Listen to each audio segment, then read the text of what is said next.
Well, hello everybody, and welcome to the show today. Very happy to have you here. Hopefully, you had yourself a good weekend. More importantly, hopefully, you had yourself a good Thanksgiving for those in America. All of you around the world that don't have the Thanksgiving, have it anyway. I mean, Yeah, really. y Yeah, I mean, it's a pretty good holiday. It's one of our better American holidays, to be honest with you. I mean, everyone loves the Christmas and the Halloween and all those kind of stuff, but Thanksgiving's literally about sitting down and saying what you're thankful for. I mean, literally. Chester, I will be right back real quick. Yeah, no problem. That's a pretty good holiday, you ask me. I know a lot of people have the same tradition. You sit down around the table and you say what you're thankful for, whether it be a person or a thing or some success or whatever it might be. I think especially in this modern world when we look at all the chaos and honestly silliness that goes on, although it is destructive silliness in many ways. One of the things that I see a complete lack of is self spec speculation, self introspection. It's that no one has seems to have the young people don't seem to have any respect, which isn't anything new, but it seems to be on a new level, doesn't it? And you know, to sit back and take a little bit of humility and think about what you're thankful for, it's a good thing, right? So this is one of the things that I've always appreciated about Thanksgiving. Of course, many of you know it is coming out of the tradition in America where the Pilgrims up in Massachusetts had their first winter was really bad because they didn't know what they were doing because they're a bunch of city folk going to the countryside, going to a wilderness setting, and they didn't know what they were doing. And then the Indians, the natives, took pity on their asses and decided to come and teach them how to, well, this is how you farm and in this place and et cetera, et cetera. And then the following winter, they invited them, hey, thank you very much for saving our lives, literally, because most of them did die that first winter. We'd love to, have a little bit of a feast and say thank you, and they did. And of course, the natives showed up with a bunch of their food and stuff as well. But nevertheless, that's where it comes from. Now, it didn't really get. It wasn't really a thing outside of certain places. I think New England had. There were certain areas that did have this kind of tradition, but it was Abraham Lincoln that was like, this war is awful, Civil War, and let's try to see if we can't do something to, unify our country a little bit, and that's where the Thanksgiving came in. So it's not as old as the people living in the country or even the country itself, but it was a good holiday. I think it's one of the few things that Lincoln did that I actually rather appreciate, which is saying a lot. But nevertheless, I just went over and hit the like and share button. I hope you guys do the same. Let people know we're on so they come and join us. Thank you for being here, Roger, Dave, and Joshua. Of course, we appreciate you guys. Hopefully, you had yourselves a good Thanksgiving. What'd you eat? What'd you guys have for? Because that's another big deal. Having sitting down with family and having some food. I had a Thanksgiving dinner here. So, what did you guys eat? Was it classic? Was it different? I've noticed a lot of people these days are kind of going in a non-traditional route, which I think is fine, seeing as a turkey costs $100. Jesus. I know that the protein for my dinner costs about $30, I guess. I guess it was around $30. So mine was much cheaper. Hoyo says, "Hail! I'm thankful for finding the indie scene a year ago and having a wife gracious enough to let me make my own comic book, dude. So are we. Yeah, that is awesome. Yeah, of course, you guys know this channel is all about supporting indie creators, and we wish you guys nothing but luck. It's awesome. Turkey dinner with Thanksgiving spaghettis. Awesome. Very, very nice. My wife and her mother made a feast. Sweet. Oyster stuffing. Nice. I shucked them myself. Sweet, dude. Yeah, my family would have oysters on Thanksgiving too. We're East Coasters, though, particularly New Englanders. But Thanksgiving also maybe had a little bit bigger of a thing in my family because we are actual Mayflowers. My grandmother, her maiden name is Allen, and she's a direct descendant of Thomas Allen. And he was one of the survivors of that first horrible winter. Now, of course, my grandpa and he was came. They came later, but not that far later. But nevertheless, because we're actual Mayflowers, and my family is gigantic. My grandmother literally had 13 kids, and then they adopted five more. Plus, all my aunts and uncles got a ton of kids. And my mother being the youngest, I certainly had a huge family, which I appreciate and I suggest, by the way. But maybe there was a little bit more emphasis in my family because of that. But it doesn't really matter. Dave says, don't forget Sarah Hale, born in New Hampshire but lived in Philadelphia. Sarah Hale, that sounds awful familiar. My brain should be more awake, I guess. I have been lurking. You do that, lady. Yes, you do. But how was your Thanksgiving, lady? What did you guys eat? Waiting for Thundera to come back and let us know what he did. But looks like he's got something going on. But Thanksgiving spaghetti sounds awesome, awesome, Roger. Though, I actually had my wife is she's an actual mom. So she's been cooking for decades. And she's a pretty solid cook. I think her baking is better than anything else, but she's a pretty solid cook. But recently, she's been getting into a kick of trying to up her game. And of course, just like all of you, we will watch food shows, cooking shows, stuff like that. They're fun, entertaining. And you got some with like what is that, Babish? Binging with Babish, is that what it's called? But super slick production stuff. But it doesn't really teach you anything, but it's super slick though. But we watch that stuff too, and we've gotten into somewhat recently a channel called Chef Jean Pierre. He's an older dude. He's worked in some big restaurants, had his own restaurants. He's from France with an Italian mother, currently residing in Georgia, and therefore he says he's from Georgia, which is funny because he's got a heavy accent. But he's a fun old dude, and he actually teaches you how to cook. He teaches all kind of interesting things.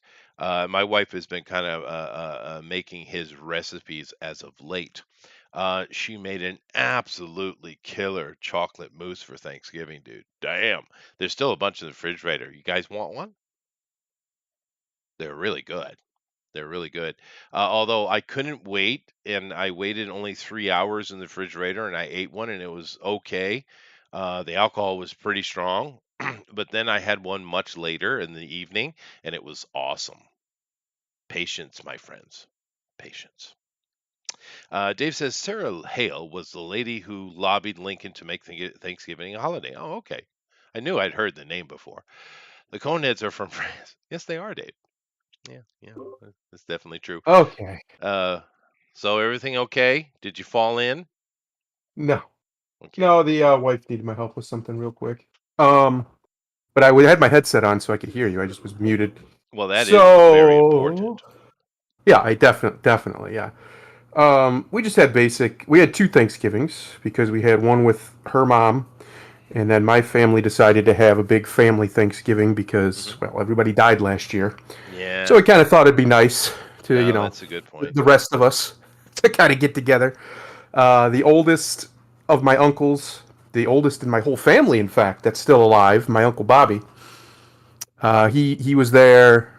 His brother, my uncle Bruce, was there, and then just some cousins. There's just not many of us around anymore. Whether they either moved away or they just died.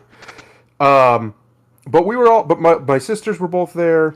I was there, cousins, stuff like that. And then so they had made way too much food for how many people were Of there. course, We always. had a regular turkey, and then they also had a deep fried turkey. Those are good. Uh, oh, it's so good. Deep fried turkeys are so good. And then let's see, they had some kind of fried noodles that I'd never eaten before, but they were pretty good. And then just basic, Thanksgiving stuff, potatoes, pies, all that stuff. Yeah, Um, all the stuff I don't like usually. yeah, I'm not a big pie guy either. I Oh, I do love like a pie. cream pie. I was I do thinking like a cream squash. pie if it's got like a special crust, not your normal pie crust. I don't like pie crust. I just Hmm. never been a fan. Um, but otherwise, it was pretty much a normal Thanksgiving. We played some poker, a little bit of poker after we ate and watched a little football. My uncle Bruce, probably walked out of there with about $70. It was ridiculous. He just kept winning the big hands. There was one pot that was like around $40, and he took it because my brother-in-law is an idiot, and he was playing basically a game where the objective is to land your card in between the two cards, AC Deucey, and if you match the two cards, you have to double your bet. Well, he got two and king, and he said, "Okay, I'm going to bet the whole pot." Well, the pot was around 20 bucks or so, and he hit a two. So so he had to not only did he have to put the $20 or whatever the pot was, he had to double it. So he had to put like Uh, $40 in the pot. yeah, that's a safe Uh, bet though. yeah, it was a smart bet, but it's like Yeah, no, it's a safe bet though. I mean, what are you gonna do? But no, my family was very, very Northern Baptist. No gambling there, sir. Yeah, not even alcohol, not even beer. no, Yeah, I don't drink or anything, but they did have a little bit of beer there, but yeah. that's not for me. Well, my Thanksgiving was just the wife and I, and it was yesterday. So it wasn't on Thanksgiving, and it was she prepared everything, of course, and then she went to her jazzercise, and we had our Thanksgiving around I don't know what 9:30, something like that. Mm. Does However, Japan have a similar holiday, like a no, thankful they type don't. holiday? No, most Shame. cultures don't, which is weird because I think it's a very useful one. But no, they don't. Japanese have a bunch of red letter days, but they only have 2 holidays really. Well, 3. But that third one's not really a holiday. It's not official. Christmas. I guess they got Golden Week too, but no, they really only have 2 holidays. They don't do much here. The Japanese are boring. I mean, it's just the way it Sounds like is. it. Yeah. But And it's thankless. Boring and and thankless. thankless. But it's super Wow. safe. Everyone's got Heathens. money in their pocket, food in their belly. So I don't know. What are you gonna Heathens. do? But my Thanksgiving dinner was very simple. Mhm. Salad, of course, which I do enjoy a good salad. But we had the sour cream baked potatoes. My wife had tried. She's been on this kick with this. We watched this cooking show with Chef Jean Pierre, and she's been on a kick with him. And I'm happy she is because wow. But it's like a thrice cooked potato thing. It's really weird, but they actually you boil it or I don't know. You do something. And you take out the meat from the inside of the potato. You cut them in half, right? Then you mix that with some seasoning and some sour cream, and then you bake it again, and then you put cheese and bacon on it. Mm-hmm. Mm-hmm. Interesting. Those are good. And then I put more sour Mhm. cream on top. Those things are awesome. But now we didn't have a turkey. We had filet mignon. Oh, listen to this guy. Well, here's the thing, though. I usually prefer sirloin, personally. Yeah. My Yeah. wife's the one that likes the filet mignon, right? And the thing is, I've never had a really, really great filet mignon in my life. I don't know why, but she followed Chef Jean Pierre's instructions to the letter, of course. Just follow the recipe, and that was freaking excellent, dude. It's a twice baked potato. Maybe it is, Dave. Whatever it is freaking awesome. But that filet mignon, like I said, I usually go with a sirloin, but I wanted more of that, dude. That was the best filet mignon I've ever had. It had this really nice crust on it. It was like a black Ugh. pepper, but it was no, it was really nice. Not a crusting, just the the skin of the Maillard reaction. Basically, what I'm saying. It had a nice browning on it. It had a nice crust to the meat itself, and it was perfectly cooked, perfectly cooked. And I don't know, maybe I've never had anybody ever know how to cook it before. They didn't know how to do it correctly, maybe. I don't know, but that was freaking awesome, dude. I'm gonna have more filet mignon. I don't like I said, I usually don't eat filet mignon. That's her thing. No, it's not potato skins, Elrod. Because she did. I think she cooked it 3 times actually. But you know, this I think there was actually some baking first. And then she took out the meat when it wasn't finished cooking and boiled it, and then didn't make a mash, but almost like a mash, except there's no milk or egg or anything in it. But put the sour cream, then it went back in the shell, went back in the oven to finish cooking, of course, with the cheese and bacon on top. So I don't know. I've never had it before. And this was, Chef Jean Pierre's dish. Well, I've never had it before, but it is freaking awesome. That was definitely true. But I like potato Mm. skins too. But that's a different thing. But nevertheless, so yeah, I guess Thunder. I've never had a proper filet mignon before. I suppose. Interesting. Yeah. But it Interesting. only I'll cost. just I'll stick to porterhouses. Thank you. I love Oh, me well, a that's good kind porter. of got a part of it in there, doesn't it? Yeah. Yeah, but you good luck finding a porterhouse or a T-bone over here. I mean, good luck. I mean, you can There's no go and order steakhouses. one, huh? There's no steakhouses. No, dude. Yeah, they have things that they call steakhouses, but they're lying. I did get my wife did take me to a restaurant up in the city for my birthday one year, and there was a T-bone, and the guy cooked it poorly. To be honest with you, even though it's supposed to be a fancy restaurant, you know how much I paid for the steak? Not the meal, the steak. Would you like to guess? No idea. $120. Woo. Yeah, yeah, Woo. for a poorly cooked T-bone. That's you got. Yeah, yeah. Well, she got. But it's just you can't get those cuts here. It's very difficult.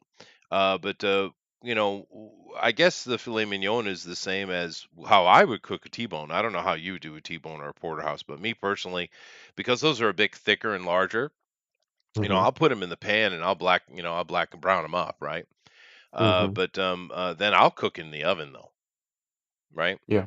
Yeah. And that's what she did with the filet mignon, and damn.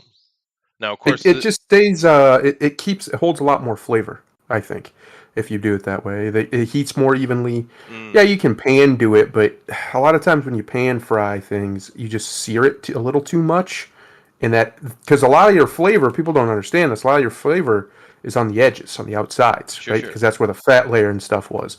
So when you overcook it, you lose a lot of flavor. That's why a super well done steak, it just doesn't have a lot of flavor. But Yeah. that's why I personally like put them in my oven. I'll either bake them or broil them. Usually broil them, but it's the same thing.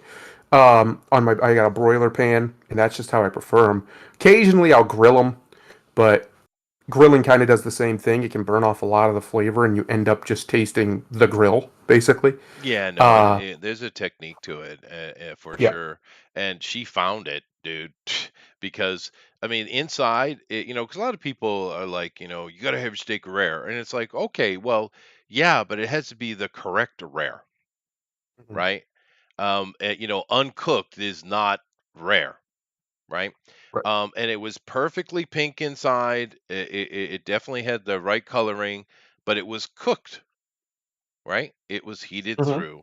And yeah, I told her, you write that down and do that again. And honestly, we only pay we don't eat a lot.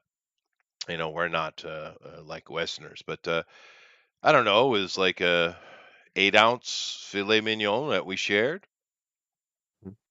It was $30, so I would say, buy two next time, I told her. It's so outrageous how expensive food is now, man. It is. So Wow, outrageous. that's normal for me. It hasn't gone up really much here. That's not ironic. That's the interesting thing. is the fact that, yeah, I guess we've seen maybe about a 5% increase, maybe. I don't even know if that Mhm. would be across the board. But it's probably a little bit less. But no one's feeling the pinch. It's not really that much more. It's very little. And yeah, you guys over there are getting absolutely hosed. Now, how is it? Now, you tell me, and got Grimlock in here as well. Maybe he can share his opinion, the urban one. Um, how is it that we are not really much affected whatsoever, even though we lived on a goddamn island? But you guys are seeing inflation. I mean, I know they're giving you a stupid number, but it seems more like 30 to 40% inflation across the board. How? Why? Why? Um, well, I mean, it's very simple. They want to break the American middle class. And the way to do that is through our bellies. Because one thing America is, and always has been, is food. We feed Hmm. the world, the breadbasket of the world. So if they can make that astronomical here, it's going to filter just about everywhere else eventually. Maybe. Um, I think genuinely that this is a manufactured crisis Oh, by the that's fine. powers that be. That I was kind of like Uh, wink, wink with that. yeah, because it just doesn't make any sense. Like I said, America is the breadbasket of the world. Over, I think it's like 80%, 90%. It's a ridiculously high percent of all meaning the basic thing that all processed foods use, corn meal, whatever, soy meal, could be anything, comes in and out of or from America directly. Sure. And then is shipped to wherever the processing plant is, whether it's somewhere in Central America or China for processing. We literally feed the whole world effectively. And Well, we the could, problems but we're seeing here, the problem well, right. we The don't. problems we're seeing here are um artificial. So we have this diesel crunch that's happening, is what they've been calling it, a Which is crunch. weird. The price of diesel is through the damn roof. There's a lot of reasons for that, but they all pretty much come down to government idiocy. They people keep saying things like we don't have enough refineries and we don't have well then why don't we open more? Well, Oh, because climate BS. No. what's different now than from 2 years ago? Well, there's a different president. Our president, the president who came in literally on day one, shut down basically everything positive Trump did in that sector. All Yeah, of it. well, He just wh- shut it all down. well, one of the things about that, though, since we're talking about money, I mean, I don't care whether you like Trump or not. I mean, it doesn't matter your opinion on the dude. But the thing that comes down to it is the average household in America during his presidency had increased its income by $4,000. Yep. That's across the board. Uh, wow. I mean, wow. And we were having on certain consumer That's a goods there was lot. deflation. There was considerable deflation, meaning the value of our dollar increased so much and the cost of it went down to the individual user. So like obviously gas was way cheaper, but food was. I remember in I think it was like 2017, 2018 because I buy a lot of pasta because I love me some pasta. So my brain remembers the price of it. And I Okay. remember watching it go from about $1.20 a box at like Walmart down to like 89 cents a box in a matter of like 5 months. That is insane that it went down and food went down in price while Trump was president. I've never seen it go down in price Yeah. ever. It almost always goes up. It's pretty So, impressive. And keep in yeah, mind, I saw Biden just the other day up there gloating about some 18 cents savings. 18 cents. let me buy nothing with that. I can buy nothing with that. Thank you. Yeah. Thank you, Joe. And Elrod actually makes a fair point here. Here in Japan, Elrod, we always get everything. We don't make our own fuel here. Everything comes from the Persian Gulf through the Malaysian Straits. And probably our prices have always been higher than yours, but that's why we're not seeing a difference because not much has changed for us. I mean, we're Yep. still getting our price or everything from outside anyway. So Well, they this have hasn't this changed. obscenely radical climate, they call it, climate agenda. And one of the things that they're doing is they're trying to stymie the production of not only petroleum, gas or diesel, but natural gas and just any of it really, as much as they can. which is just even Mr. to his credit, even Mr. Electric Car Company owning man himself, Elon Musk said, Mhm. "We are not ready to do that. Why are you No, doing this? no, This is yeah, dumb." it is weird. Uh, because we're just not ready. This country was the country as most Americans know it was built on oil. That's what built it. Was the ability to build massive roads that and railroads and things that covered huge swaths of land Oh yeah. and territory that had largely not been done most other places in the world. There's a few different exceptions, but by and large, America led the way on that. At least in the size, how big these roads were. Oh no, I would Um, say the infrastructure in America is the largest on earth. Yeah, yeah, and it's crumbling because we have yet it's again true, Dave. weirdo super activist climate people who think that somehow if we just go back to like 1890 the world will be fine. Hmm. No, thank you. I kind of like not living in the time when I could freeze to death because I ran out of wood. Thank you. I'm good with that. um there's That's the answer to your question, to be honest. Is it's these psycho activists who think that they can somehow regress the world to save it. And my answer to that is if we have to regress to that lifestyle to save the world, it doesn't deserve to be saved. Well, here in Japan, I guess things are more expensive, but it's balanced. I mean, the average household here in Japan is like 5 grand a month, Yeah. right? And the younger generation, I think, is going to start coming in a little difficulty, and I'll have to explain this to my daughter. That the whole marriage thing. It's in these days because of what business has done over the past 100 years. Yeah, one of the biggest parts of marriage is just having two incomes in the house, dude. I Yeah. mean, it's plain and simple. It allows you to live normally, and the Japanese do. So I just, I'm sure Elrod's correct in that, and as far as how it reflects on me, but I haven't felt anything. I have not felt anything at all from any of this. I'm not saying we're not Gail, going to, but I haven't. if what's going on in your neighboring country, China, keeps going on, Oh well, I think the whole world's you going to want to, feel some you stuff really here want to talk soon. about that? We Um, should, because it's probably the most important thing happening on the planet right now. Well, there's two things going on in that. Let's start with Taiwan. Mhm. The mayor of Taipei was elected, and he's very, very pro-China. Oh no. And the Chinese spend a lot of money in Taiwan because they know they can't make war. I know everyone wants it and talks about it, but that they know they can't do that They suck because. at it. Yeah. Well, and besides that, even if they were ultimately successful, it would take a long time and it would be absolutely debilitating. Yeah. And the one thing that the CCP can't do is be embarrassed. They can't allow that. So they've thrown a lot of money in Taiwan to try to solve the situation that way, and it looks like they might be winning. Because that Taipei election was huge. The lady who's in charge over there is very pro Taiwan, is stepping down. So what's going to happen in Taiwan could be very interesting. However, Same China. thing that happened to Hong Kong. They're going to get betrayed by their elite who've been paid off, Well, and yeah. then we will do nothing to protect them, just like No, we we did to won't. Hong Kong. Yeah. And that'll be the end, literally Well, the end of the American empire. It's over. If let's be Taiwan falls, fair. it's over. Let's be fair. Hong Kong was the British responsibility, and they dropped the ball. They didn't even care, Correct. right? So that's Correct. that's on them. Taiwan, America would step in. We do have I don't know what these idiots on the TV keep saying. We have a contract with Taiwan. I mean, we Correct. simply do. So Correct. I don't know what they're talking about. But China is more important, because you're seeing open rebellion all across China every day right now.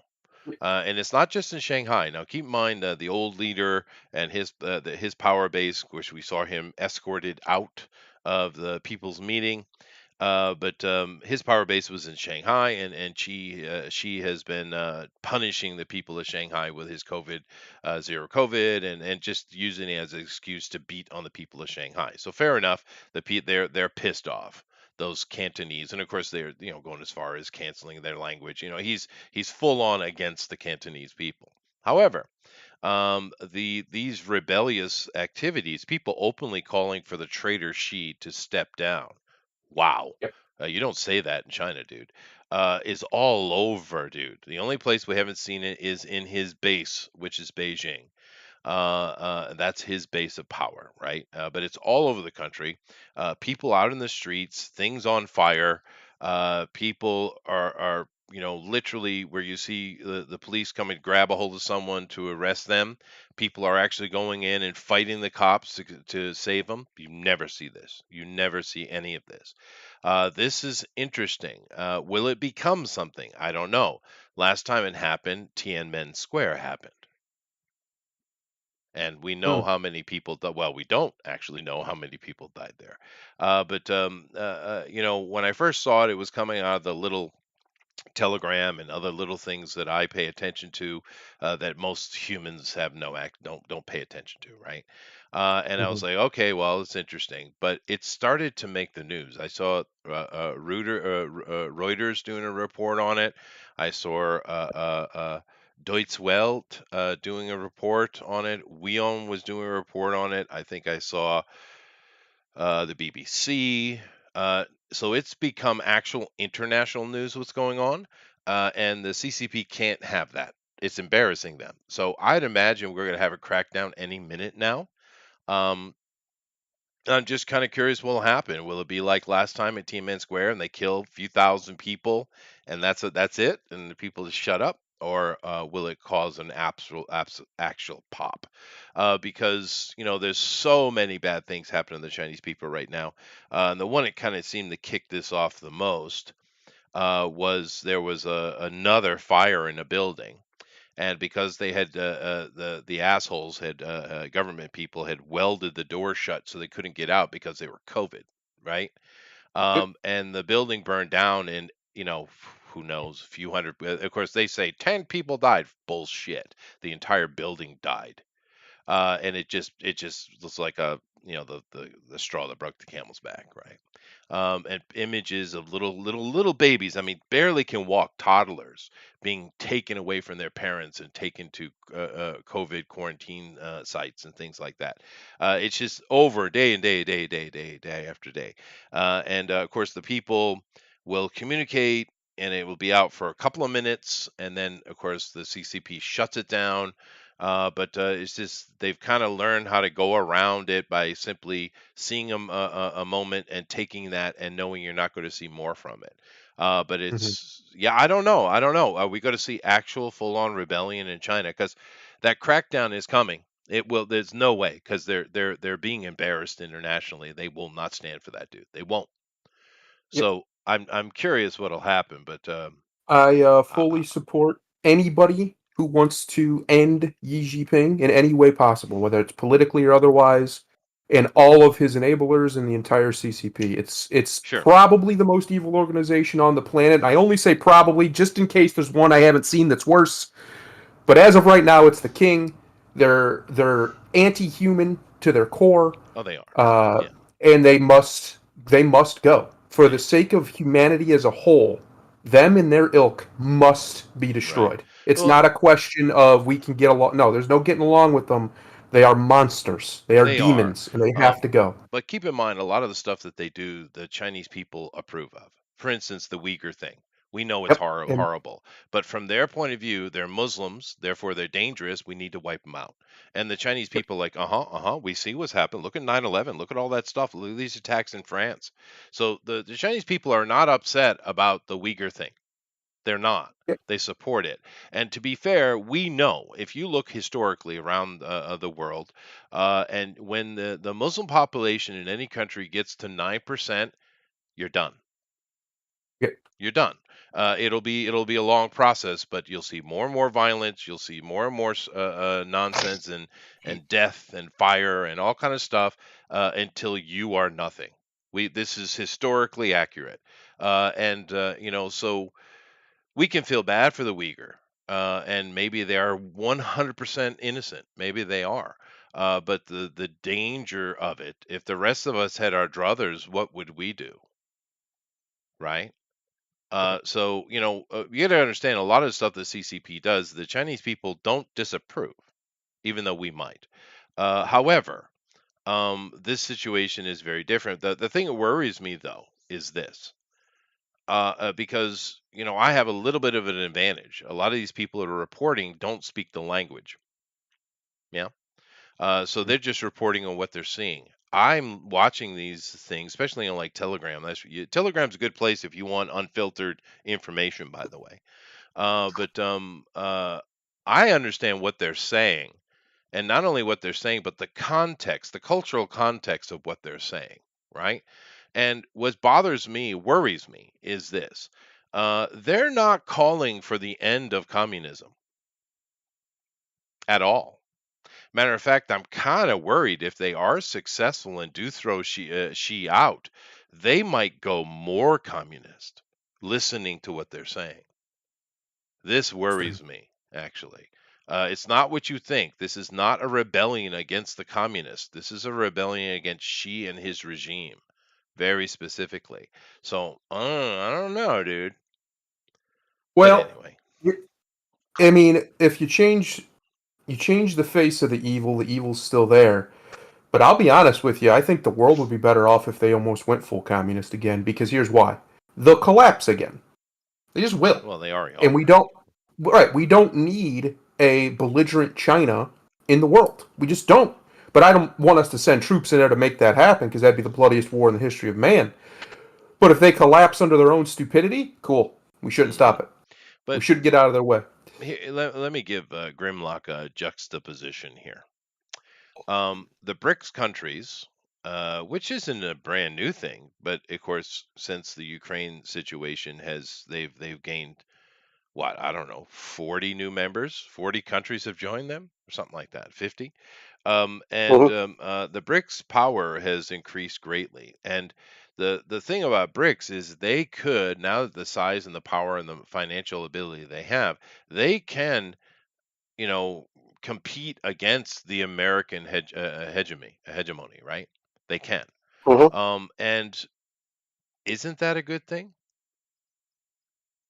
You would think so. Hmm. I mean, I Go ahead. go ahead. What were you gonna say? Um, yes and no. Yes, it is because America's hegemonic control of the world is a problem because well, the way we do it is stupid and ridiculously wasteful. But also, And I bullish, think that's it. I think that's ending anyway. I don't think we can afford to keep doing it. We're maybe. $30 trillion in debt. The country is more divided now politically than it's ever been, including the Civil War. You can look at it. It's true. I know people don't believe it. Look up what the Republican and the Democrat parties of that time, or their similar parties, disagreed on. Nothing like what we disagree on now. The only major hiccup that they had, well, one of the major ones was slavery, but that wasn't totally unpopular in either party, even though the Republicans were abolitionists.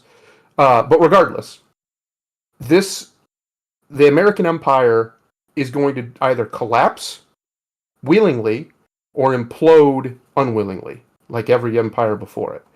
And I think the collapse will be what happens because we're just too damn arrogant. We won't accept the fact that we need to reform like the Romans did to save their empire on more than one occasion. Um, we just refuse to accept it, so it'll Hmm. just fall apart. Well, And maybe a little. when that happens, what we don't want in the world is a belligerent pseudo-communist fascist China that has the capacity with its naval ability to actually do things in other parts of the world. Hmm. That's not what the world wants or needs. In fact, if something like that does happen, which I do think it will very soon here, the only hope for where you live is Japan. Japan's the only one who has a navy that can slow China down and really lock them down. Um, I so think Japan could hopefully, probably beat China, actually. I mean, I they do couldn't too. take the land, but they could certainly shut them down from taking Japan.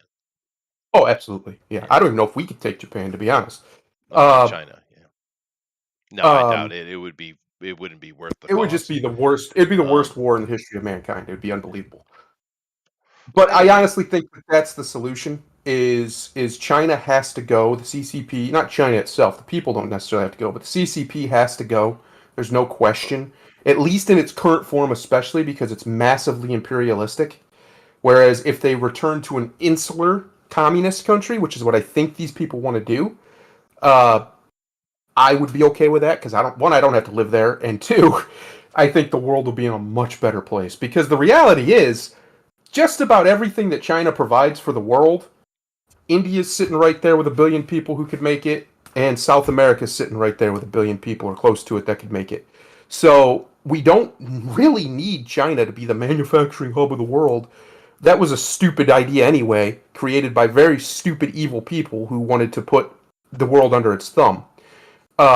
We don't need to have China for that. That can easily, like I said, within 5 years be shifted to another country.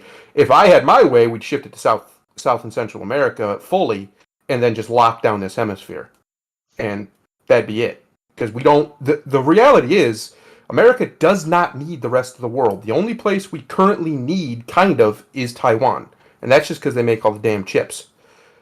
That's it. And pretty much Yeah. everything else. I'm saying pretty much because I can't think of anything else, and maybe I'm forgetting something. But as far as I know, everything else we have here in abundance. In abundance, we'd We be do. fine. Yeah, Yeah. and America, really should get back to what made it great, really. Yes. But nevertheless, be competitive, right? Not just a consumer. Yep. We have That's what ABBA. needs to happen more so than anything. What do you That say? part right there. Yeah, Be a no, you're competitor right. and not a Be a consumer. competitor. That Yeah. more so than anything. Because me and Tandaro, we've talked about it numerous times. We don't make shit anymore. No, and what you make is pretty shit.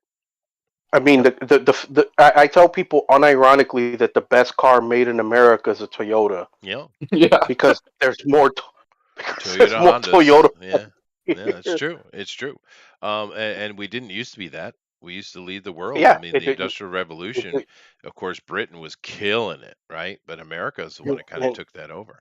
But and I tell people nowadays, man, some of the best stuff we've ever produced came pre 1975, and it's kind of insane to think that you got products that are 50, 60, in some cases 70 years old that are holding up way better compared to brand new shit with new technology.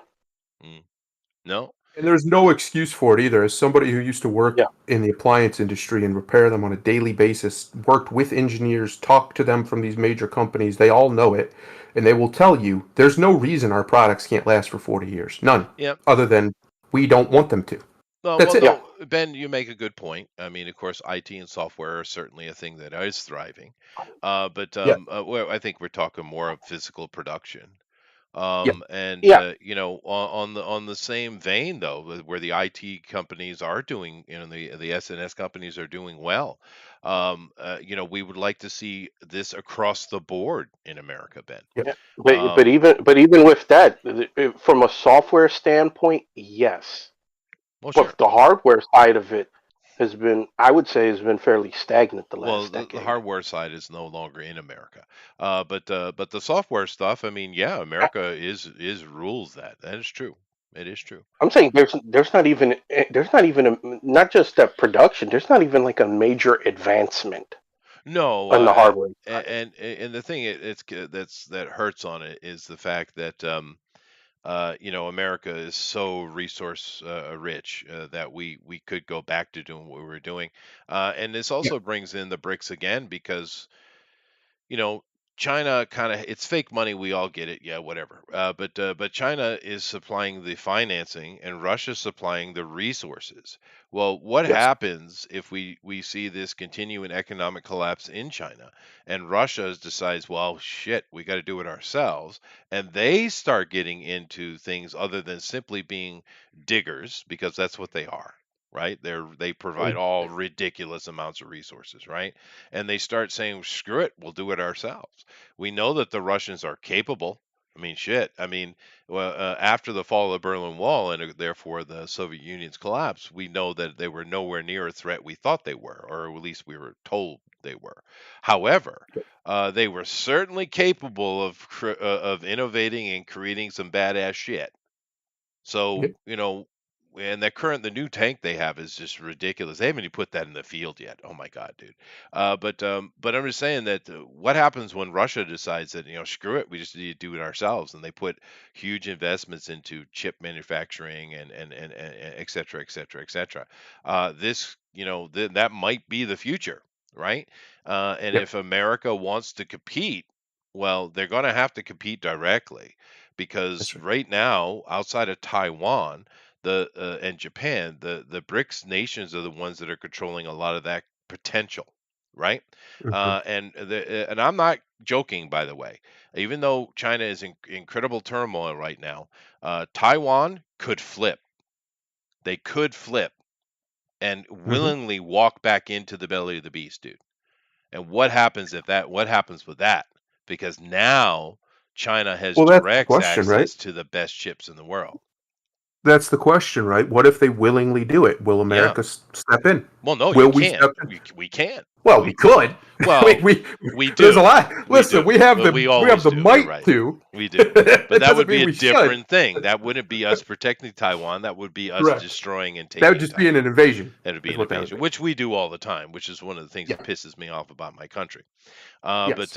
interesting. But I agree. America's going to have to, you know, get serious, man, because Yeah. things are We got to shifting. stop fighting over nonsense. I don't know, over what people on Well, the the sane side identity of the argument. politics, yeah, it's Yeah, not the it's not identity politics, the woke quote unquote it's stuff. not That stuff. valuable.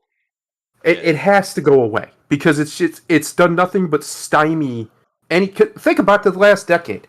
We said it on here before. It feels like an empty decade. The last decade was like, what was the great thing that happened in technology or in culture or whatever?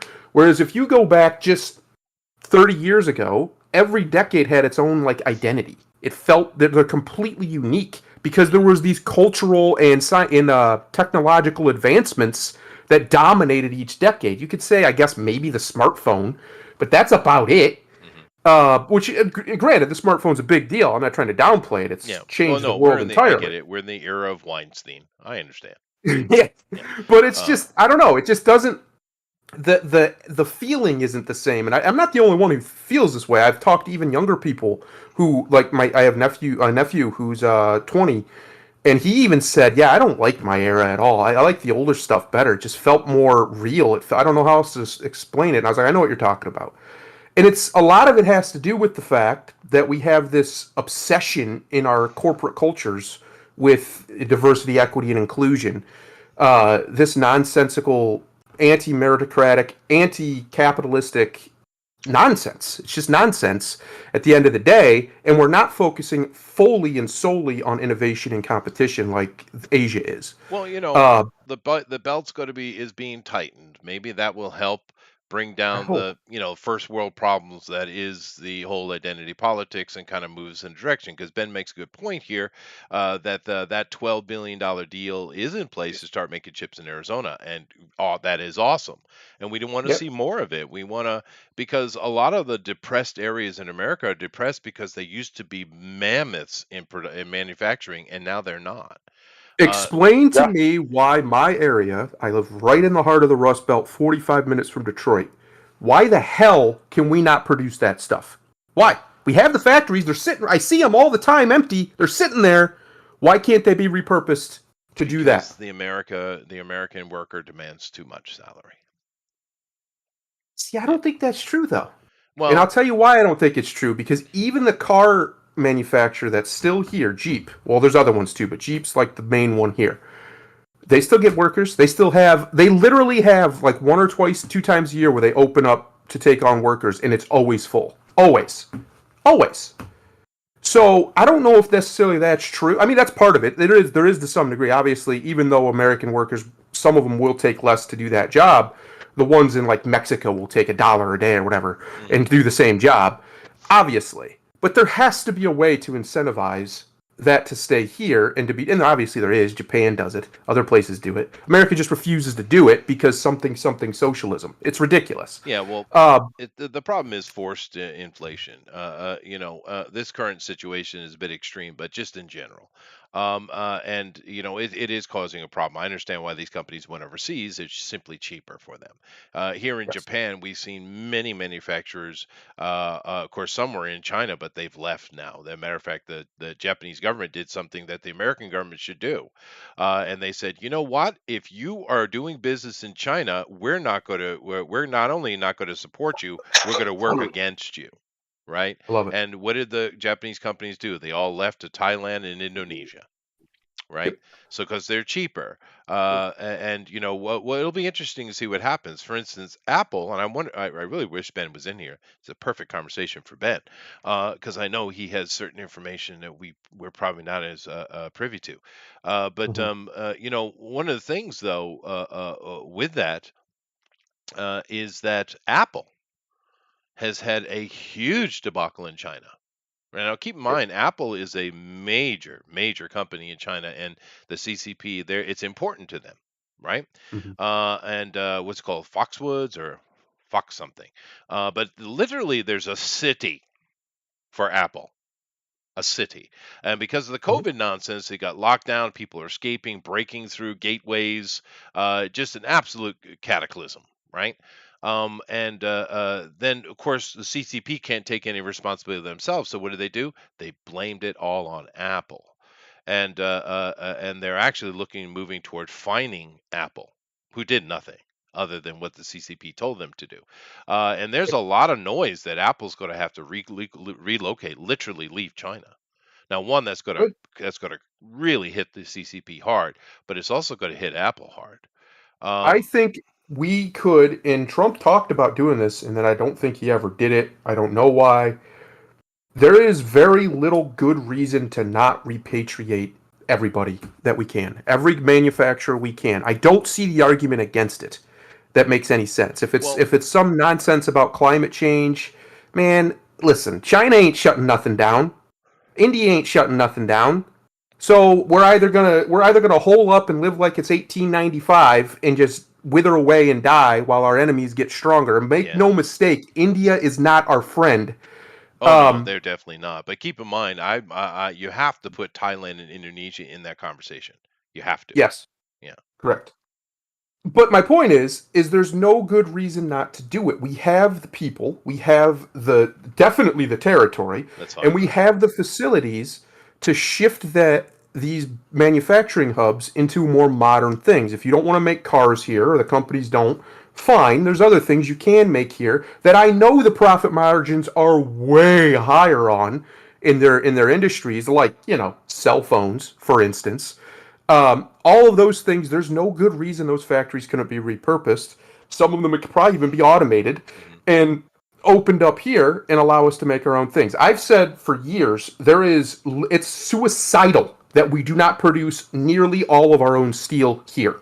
Yeah, That I is know. suicidal. It is weird, especially assuming we're so capable of it. And that's back to the resource point. And even though Trump had a lot of ideas and said a lot of stuff, he didn't get a lot done. But one of the things he did get done, and he really was pushing hard on it, was trying to get companies to come back to the states. He did Yeah. try that, but the thing is, if I was a big company and seeing that every 4 years you could get a completely new regime in charge, is it worth the cost? Probably not, dude. Right? So it's a problem, and I think a lot of it needs to be kind of grassroots. But America Well, really it's needs to kind get of back in the like game because it's not in the game. It's really it's not. kind of like I think it was earlier this year, it might have been last year, because these years have gone so by so fast, they're blurring together. Um, it's kind of like when Biden, the Biden administration, even CNN, even I think it was Wolf Blitzer asked them, why would gas and like gasoline and oil companies increase their production and increase their things for you when you're telling them out of one side of your mouth you're telling them you want them to be shut down in 5 to 10 years, Hmm. and then on the other side of the mouth you're begging them to increase production to lower prices. Right. Why would they listen to you? Right? Like Well, why would they do anything for you? And that's the problem. What you just said. That's why. Because if Yeah, you get Democrats in there, they go on this anti-petroleum crusade, and then if you get Republicans in there, they do all kinds of different stupid it's too nonsense chaotic. that hampers the business. Right. Yeah, It's too much chaos for a business to be able to do long-term and projections. and Chester, you're Well, just making my argument for a king for me. All right. well, I'm just well, saying. fair, fair. But then again, look at OPEC, right? But then again, Yeah. which king do you get? But look at OPEC. Mhm. OPEC has basically told the Western countries to go spit. This is what Yeah. they did. Now everyone's like Saudi Arabia, Saudi Arabia. Sure, they hold a lot of power in that, but they're not the only voice in OPEC, dude. They are Yeah. not. Matter of fact, people seem to think that OPEC is only Middle Eastern. No, it's a worldwide organization. Hard time. Saudi Arabia is definitely like, screw you, America. We're not even talking to you. We can't because you guys are dishonest. And we're seeing a lot of that. Like Justin Trudeau, who I understand is a moron. It's hard to know who's more embarrassing, him or Biden, but Biden is just an old man who has Alzheimer's or something, right? Okay, Yeah. fine. Trudeau is Or he's just just the 80. he's well, yeah, His he's mind's literally slowing 80. down. But Trudeau is just kind of a joke, and he gets fronted constantly, right? Yeah. But a really big fronting came to him because he, being his little prima donna self, had come out and said some shit without really thinking politically, because he never does, right? He Hmm. just says whatever's on his mind. There's a clip you can go see where he's talking with Xi. He's trying to talk with Xi, and Xi was being diplomatic. Well, not really, because once again, I understand the Chinese, dude. Right? Hmm. He completely dismissed him. And he's like, nope, you're a liar. You don't do things properly. We're not going to have any conversations with you unless it's in a situation that is to our liking. Now, the translation was in the proper way, but he said to our Hmm. liking is what she said, right? And he fronted him. He's like, no, get the fuck out of my face, you little shit, is basically what he said to him, right? It's basically what he said to him. Yep. And he walked away, and Trudeau actually kind of literally, shy and awkwardly left the room. I mean, he put him in his place, dude. But I mean, this is the thing. These foreign leaders are no longer looking at the West and figuring out how can we placate them. They're not. Yeah. They're like, screw you. You're our enemy. We are going to work. We're not even going to be diplomatic anymore. We're just going to work Yep. against you in your face. That's a different thing. That's a turn. It's I can't remember who said it. It was one of these futurist guys who tries to come up with, theories of what the world will look like down the line, and some of them are fairly accurate. It was one of those guys, and he said that by 2040 the world will be returned back to its traditional balance of power that it had been in for 2,000 years, really, except with a few new players. At least new insofar as there'll be new versions of old players. So obviously China will still be there most likely. Hmm. America will probably still be involved, but it'll be a much more reduced power than it was, and Russia will be there as well. Europe's fate will be decided in the next 10 years, whether or not they're going to be a power player going forward or they're just going to, I don't even know, wither Well, away and I die. don't, because if you listen to Schultz and the things he's saying, doesn't look, Yeah. they don't seem to be taking it serious at all, dude. They sure don't. But what he was saying is basically this is basically agreeing with me in a way that America will be forced into a much more regional situation, but that region will be this entire damn hemisphere. So it's not like Iowa. We're not going to be forced into that, but we'll be No, forced no. into a much more regional situation. China will probably actually end up being abutted by India's rise, and the surprising rise that nobody likes and nobody wants is the Turkey. Right where they're located, that central location is still some of the most It's valuable always been land in the valuable, world. yeah. But Yeah, and they're powerful. they are, and they are bankrupt. They're on the verge of complete collapse. But with this whole Yep. nonsense in Ukraine, Russia, India, and China came to the rescue. Oh, of course So they need them. Turkey might well have a very bright future ahead of them. It could be. It could be. But I mean, traditional manufacturing back in America might be a difficult thing to pull off, although it would be nice. But as what Ben was mentioning with the chip thing, that's great, man. We need more of that. How about this? How about this? being as big and powerful and rich as America is, and the whole world's brain drain tends to come into America, right? Allegedly, yeah. Well, I know legitimately, right? Now that might change in the future, but as of right now, it's certainly true. Although there are a lot of scalp hunting going on from BRICS nations as well. But nevertheless, my point being is this: how about we get on the energy problem? How about Be America nice. solve that? Be I real know nice. it's Yeah. not in their best interest to do so, but wouldn't that be nice? Because we Be need nice. some kind of energy solution, right? We do, Well, we because have this, it. We well, just we need to stop running away from it. well, Nuclear is the solution. yeah, that fair enough, but it does come with issues. I Of course, understand, everything comes with issues. but Uh, there are potential other energy, alternative yes, and new energies, even green ones that we could really be working on. absolutely, Because the thing, absolutely. people saying, "What about solar?" Well, the problem with solar is they've been working on that for how long now? My Oh, a long lifetime, time. right? Yeah, And they long time. can't get past the point they are. They can't, right? Wind Yep. power, just ridiculously expensive, and it doesn't function the way you want it to. It just isn't really a good solution. But we've seen other things. How about these? Now, this isn't good for landlocked things, but what about some of these tidal engines that people have been kind of playing around with for a few decades? I'm just Yep. saying that America, maybe instead of trying to worry about traditional manufacturing production, maybe we should look toward innovative future stuff, kind of like we used Well, to do. we don't look at, and this is the thing that I've always wondered, and I don't know the science behind it. I probably could go study it if I really wanted to. But we know for a fact that this planet is bombarded with near infinite amounts of energy all Oh day, yeah, every second of yeah. every You want day, to go the constantly. Tesla route? Yeah, Why don't we try it? yeah. Why doesn't somebody make a serious effort to draw that energy into electricity? I There I has to be a way. I There has to personally be. I personally think it's already there. Tesla showed the way, and Yep. others as well. But I think it's too black booked for the government to allow it. Because you got to understand, Could there's be. a lot of shenanigans going on. Not only just whatever you might want to call a shadow government, but just economically, right? Yep. With all these rules and stuff we have going on, and it just keeps us from actually doing what we need to do.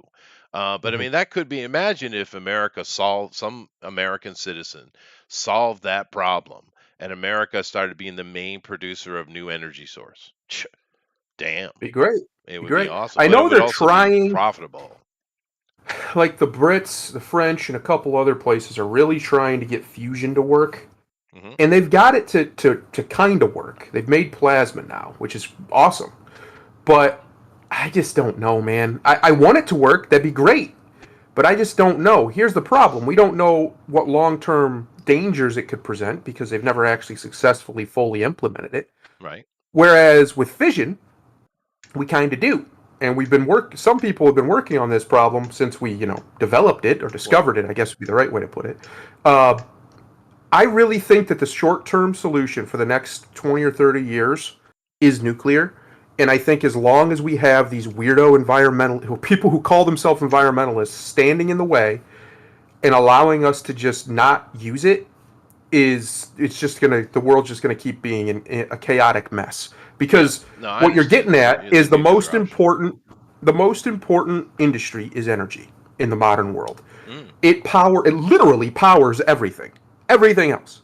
So if there's a crisis in that industry in that market, which there is right now, especially with diesel, um, it affects everybody and it affects everything all over the world all at once.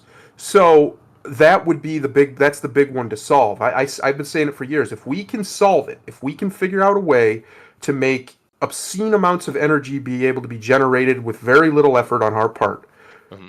we can solve every other problem very fairly easily. Like one of the main problems with the meat that they grow, cultivated meat, and other foods they can cultivate in lab settings or whatever. One of the main problems is it requires a lot of energy to do it, Mhm. and it just makes it a lot less profitable. But if Right. we could solve the energy part of that, then it would be far more viable. The other problem is it doesn't taste very good, from what I understand. But Right. that's, I mean, Yeah. we've been fixing Well, taste since we've been people, so well, we'll figure that out, I'm It's you know how sure. they say you are what you eat. Well, that's Yeah, real. Yeah. that's Sorry, true. Grimlock. Go ahead. it's not just the activists though, like you guys also mentioned. You have a lot of people with vested Yeah. interests in keeping shit like this. It's we have, like you said, like we said, we've had the means. It's this is not a debate about resources. We've had it. That's right. We have the resources and we have the manpower. The two most crucial things for any sort of industrial or technological advancement are those two factors. Hmm. Do you have the resources and do you have the people? We have that. We've had that forever. Yeah. No, it's But it's conflicting interests. You're right. Yeah. yeah, That's always the fact. and Yeah. that goes back to what I've said before. If you reduce what we currently have as our governing body by at least 85%, I don't care how it's done, a lot of that's going to go away because the people with the vested interests, they're not going to have they're not going to have that sphere of influence now Maybe. because that We because need to that's get it from out from under it. That's true. Yeah. because it yeah because you can't influence something that's not there. So you take that away from them. Okay, yeah, they'll still have their money, they'll still have their vested interest, but it'll dissipate. They're gonna have to find other ways to do it. Hmm. But there'll Well, be there'll be opportunities for competing ideas and technologies oh, possibly you to mean finally as it get should some be? headway. Oh, wow, that would Yes, be as it nice. should be. Yeah. Yeah, that would be nice. Well, yeah. Markets and everything. Yeah. Well, Markets and we everything. do need to move on to actual the show. But I will leave you with this one thing. There's a bunch of crazy little scientists involved with the Sapphire project. Now, it's an American EU joint project. It's just scientists doing their thing. And years and years and years ago, they created a sun in a laboratory. I'm not joking. They literally Yep. created a sun in a laboratory. And they got to the point now where they're actually experimenting with it. And they found that if you change the frequency of it, it produces different types of materials, periodic table elements, right? Which we know the sun spits out everything that exists in reality comes out of the sun, right? We know this, right? And they've been playing around with it and been able to do things. You know what else they figured out? They found that they could use it to eat nuclear waste. Isn't that nice? Hmm. But anyway, this thing, you're talking about not 100%, but nearly 100% reduction in energy costs with this device. And they have got it to the size of a kind of a family ranch size generator. So it's not teeny, but it's also not large. You could put it in the back of a truck, right? And that's just Mm. scientists working on a project. You haven't got actual, production engineers involved, right? This is just Yep. scientists. That project right there could solve the world's energy, right there. Yep. And it's stable and safe too. Especially if you get a team of actual engineers that can come in there and make something commercially viable. Who knows how small they can make it? I still not. It's not going to be in your pocket small, but I guarantee you they could turn it into a small generator size. But right there is an example, right? Why is that not in our face? Why is not every news talking about that? Why? Because basically it's just a bunch of scientists playing around in a laboratory is all what it's really is sitting at right now. But it works. They've put out all the data. Now keep in mind this isn't some kamikoto nonsense. Some Chinese Hmm. company trying to scam you, right? These are just scientists that have created something. And their intention initially wasn't even to do that, which usually seems to be the fact. Accidentally, they created it. Yep. So why aren't we on this? And it's because of conflicting interests. And I'm going to move on. But Abba, I've read several books. You might be interested on the etymology of Yeshua. And Oh. well, no, they're very interesting. They're both from theologians and historians. Bigolino has a great book on it, and Tav also has a book on it. Now he's more secular. He's because Bigolino's worked for the Vatican. I mean he's a theologian. But Tav is Israeli. He's much more secular. However, really interesting books talking about the etymology of this word and where it came from and all that kind of stuff. The name of God, right? I mean, that's a big deal, right? The name of God, right? Mhm. Yeshua, and it's very, very interesting. You might, I mean, it's major part of your tag name here. You might be interested in those books. It's really, really interesting because Bigolino, what he did for the Vatican is the Vatican has a project they've been doing for well probably centuries, to be honest with you, but they try to take and be able to have a all the Bibles and all the kind of religious books. They try to have it where they can grammatically and language wise perfectly translate them into any language, right? Because a lot of people don't know this. The Vatican is they're not just into Catholicism. They're also do other things, right, outside of that. And he is considered one of the world's greatest experts on ancient Hebrew and Greek and stuff like that. And what he did, his job, very simply, was to translate directly without any opinion, which he said was very difficult to do. But that was his job, to just translate. What is the etymology? What is the meaning of the words? What is the grammar? And his book is amazing, dude. You should really read it. It's very, very interesting. And he's a theologian. So that would be a religious, even though he tried really hard not to be, he's still a theologian. But Tav is, of course, like I said, much more secular. But they're very parallel in their thinking. And Mm. that's why I read those two specifically, because you have a person who is a theologian and then one who's not, right? I want to see Yeah. both sides of it. But if just because the Yeshua seems to be very interesting, it is very interesting. But I think you would enjoy it. They really look at the etymology and the language in a very beautiful way. Anyway, I'll move on. But I know that means I will nothing say to one thing about what you were 99% of you. talking about Yeah. with the interests, the people having other interests, and that's why it doesn't happen. The legend has it that the reason why Tesla was shut down by Westinghouse is because his quote was, "How can I meter it? No, that was If we give J.P. Morgan. everybody, Yeah. yeah, if we give everybody free power, how can we meter that? Where do we make our money?" There you go. And That's why. Tesla said, "Well, no, it's free." And then It's Morgan free. pulled all the funding.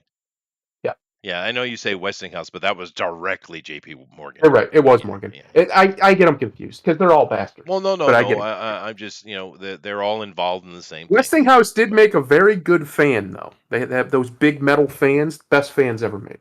Oh yeah, yeah. No, they used to make things really well back then. That's before the after, but after the Wall Street crash and the Great Depression, companies took. I can't remember that doctor's name, but he put out that paper, and they took a different direction. Meaning, we can't build things to last. We need to build them to break to secure Hmm. economic viability for the future. So, Which is but silliness. yeah, but I mean that, of course, that's very famous with Tesla and Morgan, and in the end, was Morgan was I feel was a really idiotic move, but it is what it is. Anyway, Short sighted. yeah, no, you Albert should look into Abbott. Kuhn. I think you'd love it. Yes. Anyway, let's go Albert ahead and get Kuhn, into it. cult filmmaker behind Cyborg, Nemesis, and Captain America, dies at 69. Now, we like to do the remembering famous people that pass away here. We do this whenever someone of note pops up. This one came into my mind very interestingly because I do enjoy Red Letter Media. I watch most of the stuff they put out, and his widow, now widow, said he's really sick. He's not in a good place, and it would be great if his fans could, give a shout out, basically. And Mm. Red Letter Media heard that, and they did a whole episode of Best of the Worst on a couple of his movies, but just on him in general.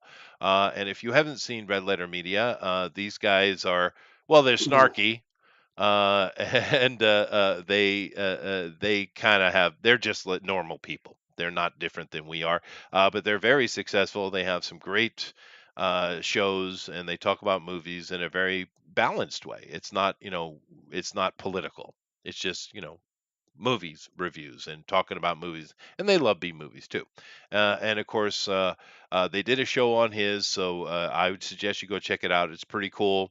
But this fella right here, it got me thinking about him because I haven't thought about him forever.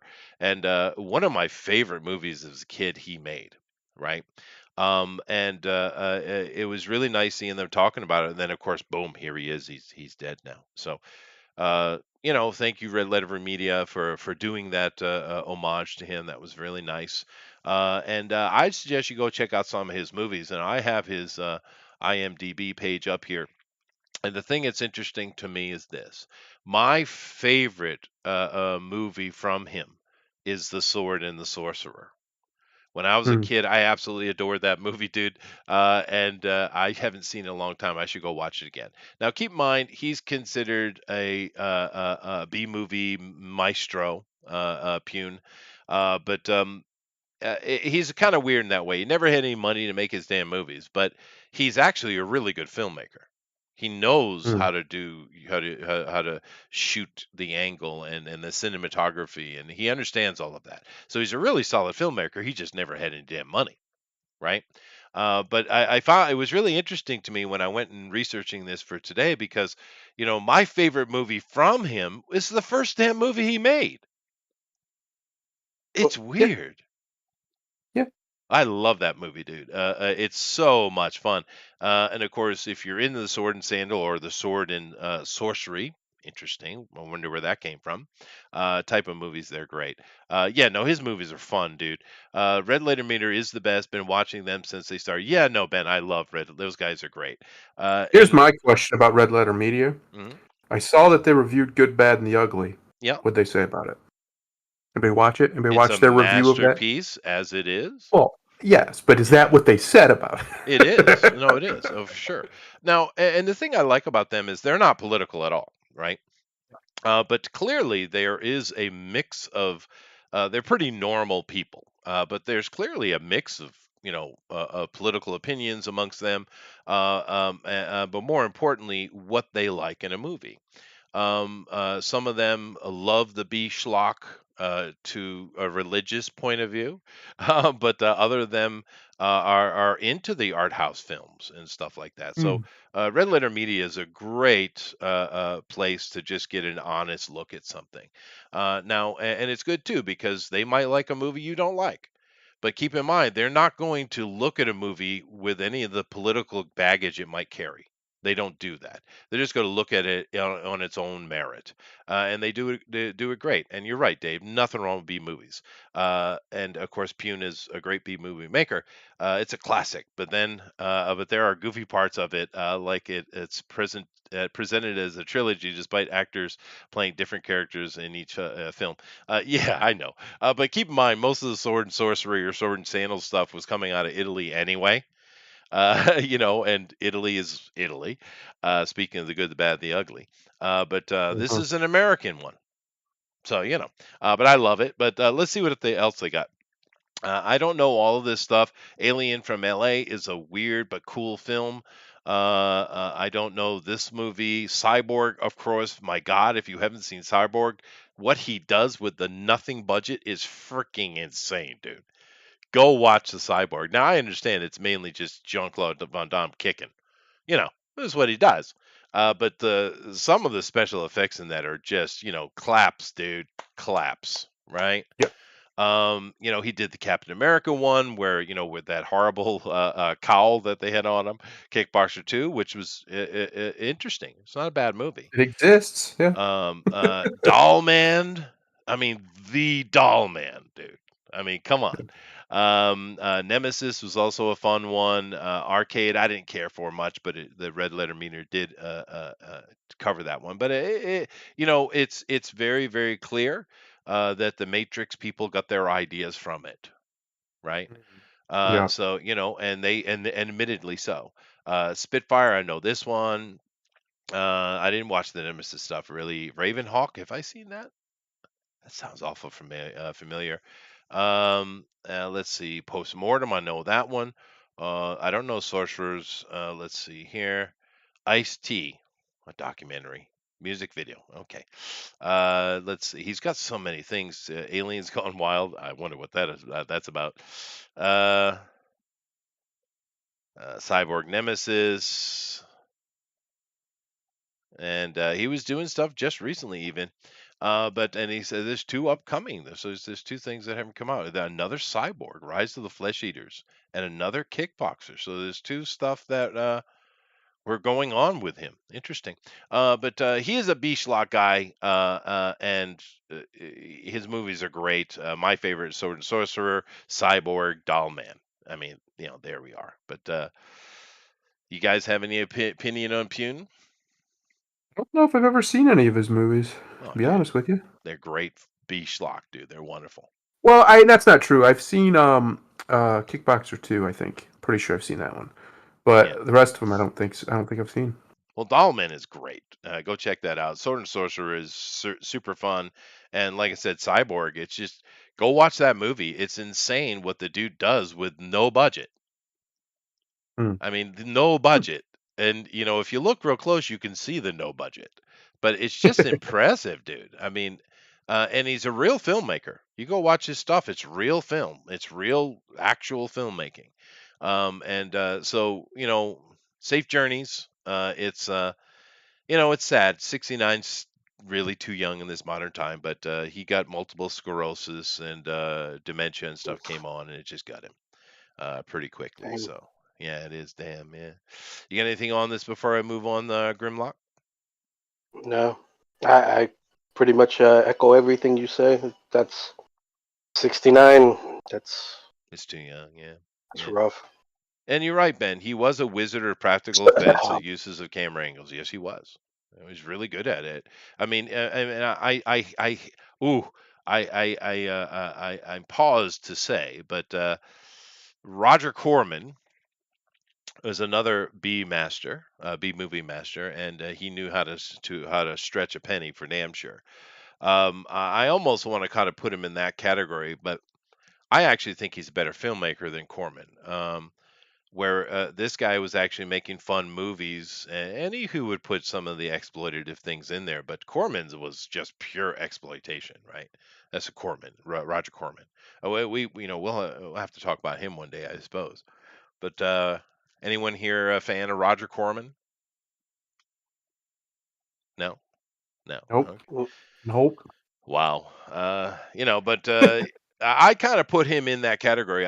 He's nowhere near as prolific or successful as Roger Corman, but I personally think he's a better filmmaker than Corman, to be honest with you. But Corman knew how to make a dollar, though. TNA, baby. TNA.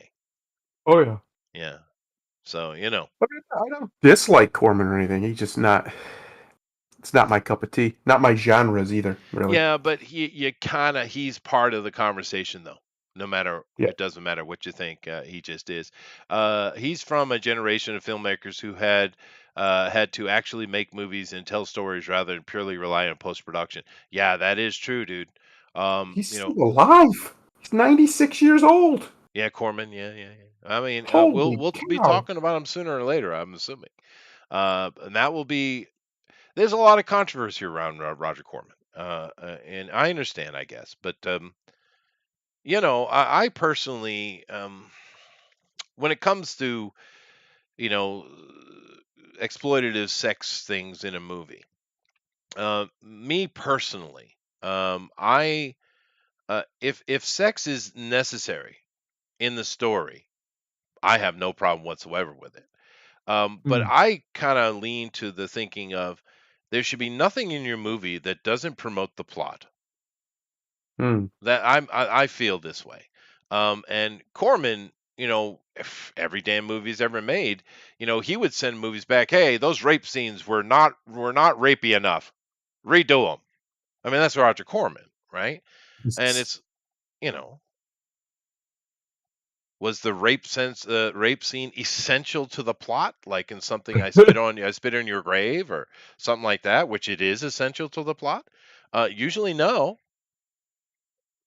right? No, not typically. No. Mm-mm. No, I mean something like I spit on your grave. Well, it's vital to the whole damn story.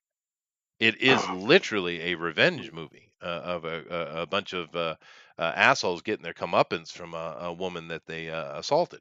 So in that situation, I have no problem at all. But I'm like that. Now, I know some people enjoy the TNA and all that stuff just for the sake of it, and that's fine if that's what you like.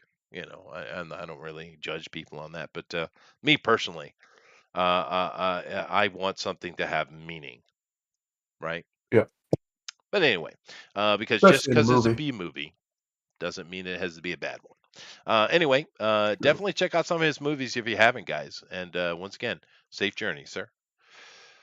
Let's move on here. Now, you saw in the tagline, or in the actual headline of of today's show, I put in the scoop, and I'm using this just as an example of it. Go ahead. Kathleen Kennedy rumored out of Star Wars, Lucasfilm, and Disney again. Again, right? But This is the ninth time I'd say she's been rumored to be. She's out. They're right. getting rid of her this time. Then they rehire her, give her a longer contract, more money. And who knows? She might well have come to her end She there. might It's just be possible, ready to retire. She's maybe. what? She's got to be getting up there. How old is Kathleen Kennedy? And she's got a lot of money too. But my this is kind of an overall problem, though. It's not just an entertainment news. This is what we usually talk about. I know we just had a geopolitical economic conversation here for an hour, but we do talk about mainly entertainment stuff here for fun. But we Yep. see it across the board in those geopolitical things as well. Um, reporter no, I mean, we complain here, I complain that people just don't do their research, they don't do their job anymore. But it's not just in someone who's script writing a script or doing directing or something like that. It's just in general. People just simply are not doing their jobs. You're just not seeing any of these journalists actually being journalists. They hear something, they respond, especially if it's on social media. They just respond. They don't look into it at all. Like you said, so many times Kathleen Kennedy's rumored to have been fired, and they say, "Oh, we heard something." Well, dude, why don't you do your job and confirm it? Because everything across the board, we see the scoop. The scoop is everywhere, and the scoop is more important than journalistic ethics. And it's irritating the absolute hell out of me, Grimlock. Them not doing their jobs. Yeah, dude. Well, that's that's been the standard for a while. I will go back to another conversation me and Thundaro had some months back, that I think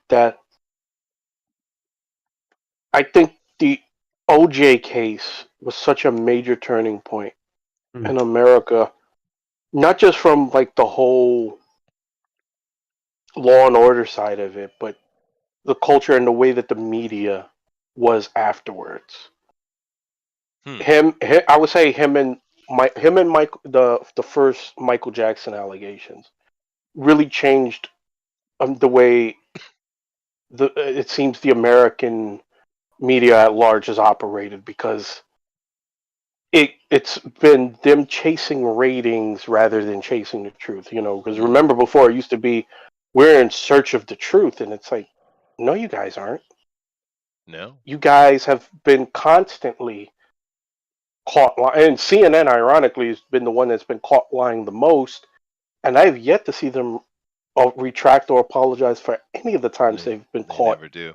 lying. Yeah. Um, we saw it throughout COVID. We saw the outright lies that not only they manufactured, but the ones they apparently got as a talking point from somebody higher up. And it's that's become the standard. It's like half the time, it's when you're reading these things, it's like, am I reading a puff piece or a hit piece? Yeah, and it's all and editorial. it shouldn't be that way. Yeah, it's That yeah, ridiculous. that's another thing too. These fucking op-eds have become somehow seen as, some sort of a standard, and this answers the question you had last week. How the fuck did TMZ become so credible? Because of bullshit like this. Yeah, well, that's a very good point. TMZ is a freaking rag, dude. Yeah, Uh, well, the TMZ is far more credible now. Because all right, think about this. How many times in the last 5 years have we seen like some article of a celebrity being dead and they're not?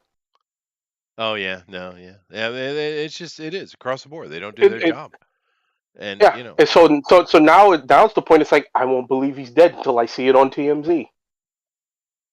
That okay, right? A lot of people say that now. well, Like fair enough. I'm not going to believe such and such So is dead until I hear it on TMZ TMZ because is the quality control. Wow, dude, we are as fucked. as sad as that is, Damn, because Thundero, that's not good, man. you can't like No. I don't know if you've seen the video of that somebody compiled all the clips of all the local news stations repeating the threat to our democracy line. Oh, they do that all the time, dude. They send their messages. That's what Yeah, one thing but is it's social saying, media. but it's Yeah, they saying, do that but all the time. when you have shit like that, that's how a fucking TMZ can be seen more credible. Yeah, well, Well, it isn't seen. They are more credible, which is sad. yeah. Well, I mean, and on top of it, with this is coming out of Cosmic News, I think. Yeah, Cosmic News. Oh, But I mean, they're uh, full of shit 80% of the they time. are, and but you could find this headline all over, right? It's not just here. I just grabbed this one, Yeah. because we got Mark sucking on titty juice. But my point being is, who cares? Who cares? As long as she's there and any kind of junk she puts out, I'm not going to watch it anyway.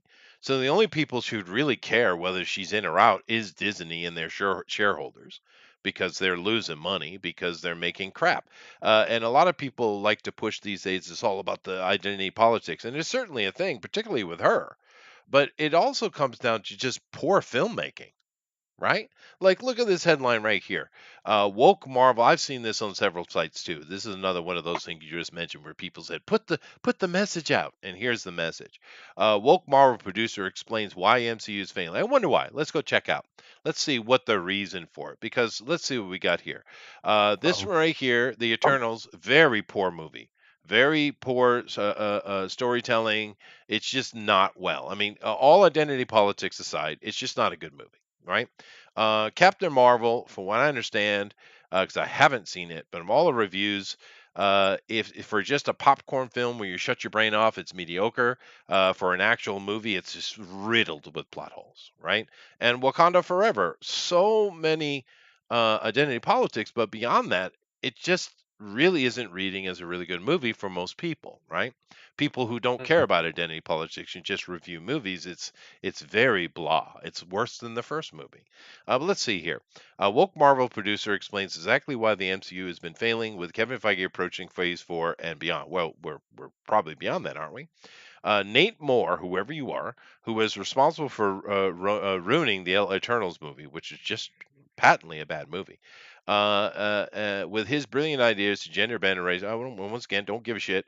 One thing I think is interesting, and specifically for writers, I would say a lot of times we're pitched writers who love Marvel. More explained to, oh, this is that argument I see. Matthew Billoni, and to me, that's always a red flag, because I go, oh, I don't want you to already have a pre existing idea of what it is because you grew up with issue 15 and that's what you want to create. Yeah, no, this is going around too. The idea that no, Yeah, I we don't know. want And anyone who's a fan. We can, don't can I fans. We rant? don't Can want I people rant who about this know House what to do. Negro for a minute? Yeah, please. I don't know who he is. Go ahead. No, no, because I've mentioned it before. Whenever white liberals want to get their message out, they always find a House Negro to do it. Oh, he's a black And guy. this sad ass, yeah, this sad ass House Negro Uh-huh. says some stupid shit like that because that's what they want. They don't want people who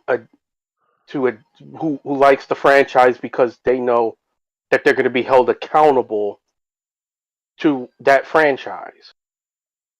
Oh, it's a red flag that I don't know, You're that a the fan? Eternals Yeah, no acted like the fans. fucking Yeah, Eternals.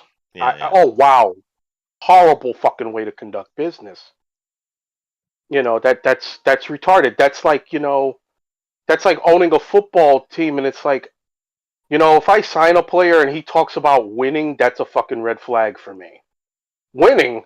The fuck you mean winning? No, no, you dumb son of a bitch.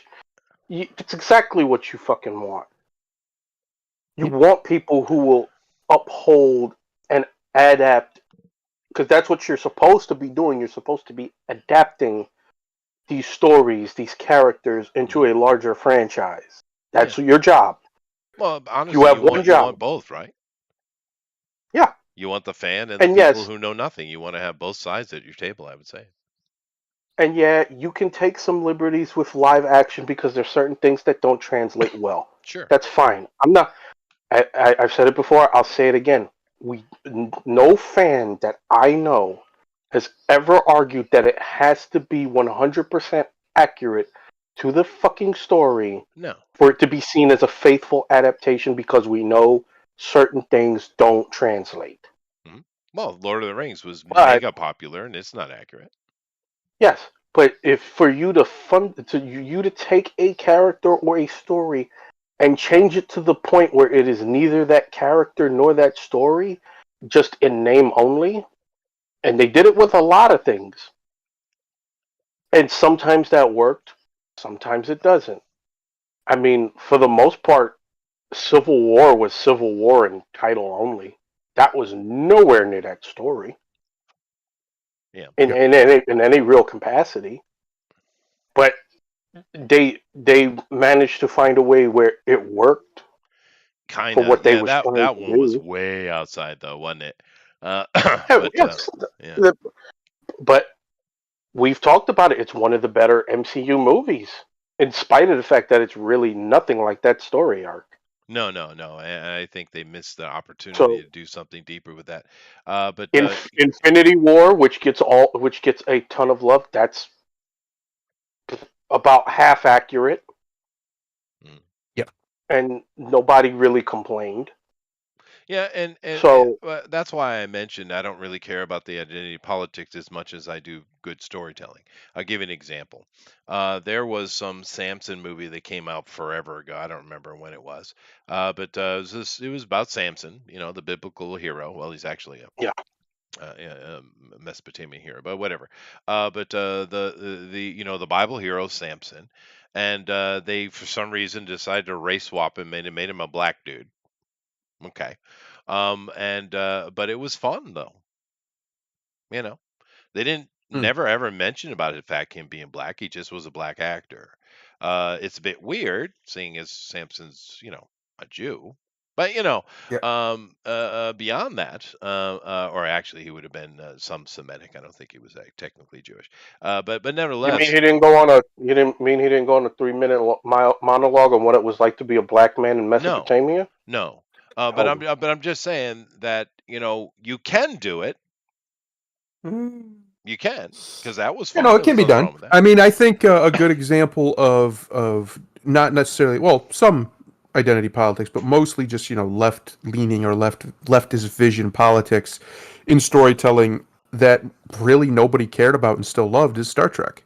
Star Mm. Trek was very much a left leaning Oh my God, yeah. show Very liberal. and ideologically. It's great. So, and it always was. And most people didn't care because it was at least competent in, doing the thing it's supposed to do, which is entertain me. And me specifically, in fact. I love Star Trek. When Star Trek went to shit was before all this woke stuff really started to be what it is today and what it has been. And it was because the storytelling and just everything about it was well, terrible. It just wasn't good. From beginning to end, it just didn't have the Well, same spirit, didn't have the same no. energy. They completely missed on pretty much everything except a few casting choices. Yeah, they But didn't otherwise, understand it was Gene off. Roddenberry. They didn't Yeah, they understand didn't him. get it at all. But in the classic stuff, whether the Next Generation, Deep Space Nine, or the original series, I guess we can put Voyager in there if we have to. It was still very much that lefty paradigm, that liberal way of thinking taken to space effectively. And by and large, nobody cares. I can still watch Star Trek, and even if I disagree with some of the assumptions that are being made in the story, like the moral of the story necessarily, I don't disagree with the way it's being told because it's not disrespecting my intelligence.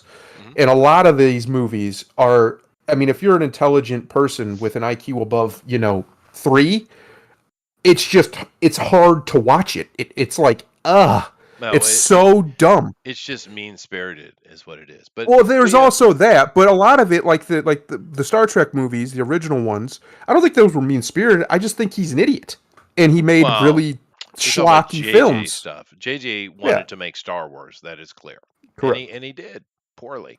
But I can Uh, tell you why the MCU is failing. It's failing because this is what they wanted it to do. People have to stop pretending that this is an accident. no, It's no. not. Feige's doing exactly what he said he was going to do 3 years ago. We saw the interview, we read it on air.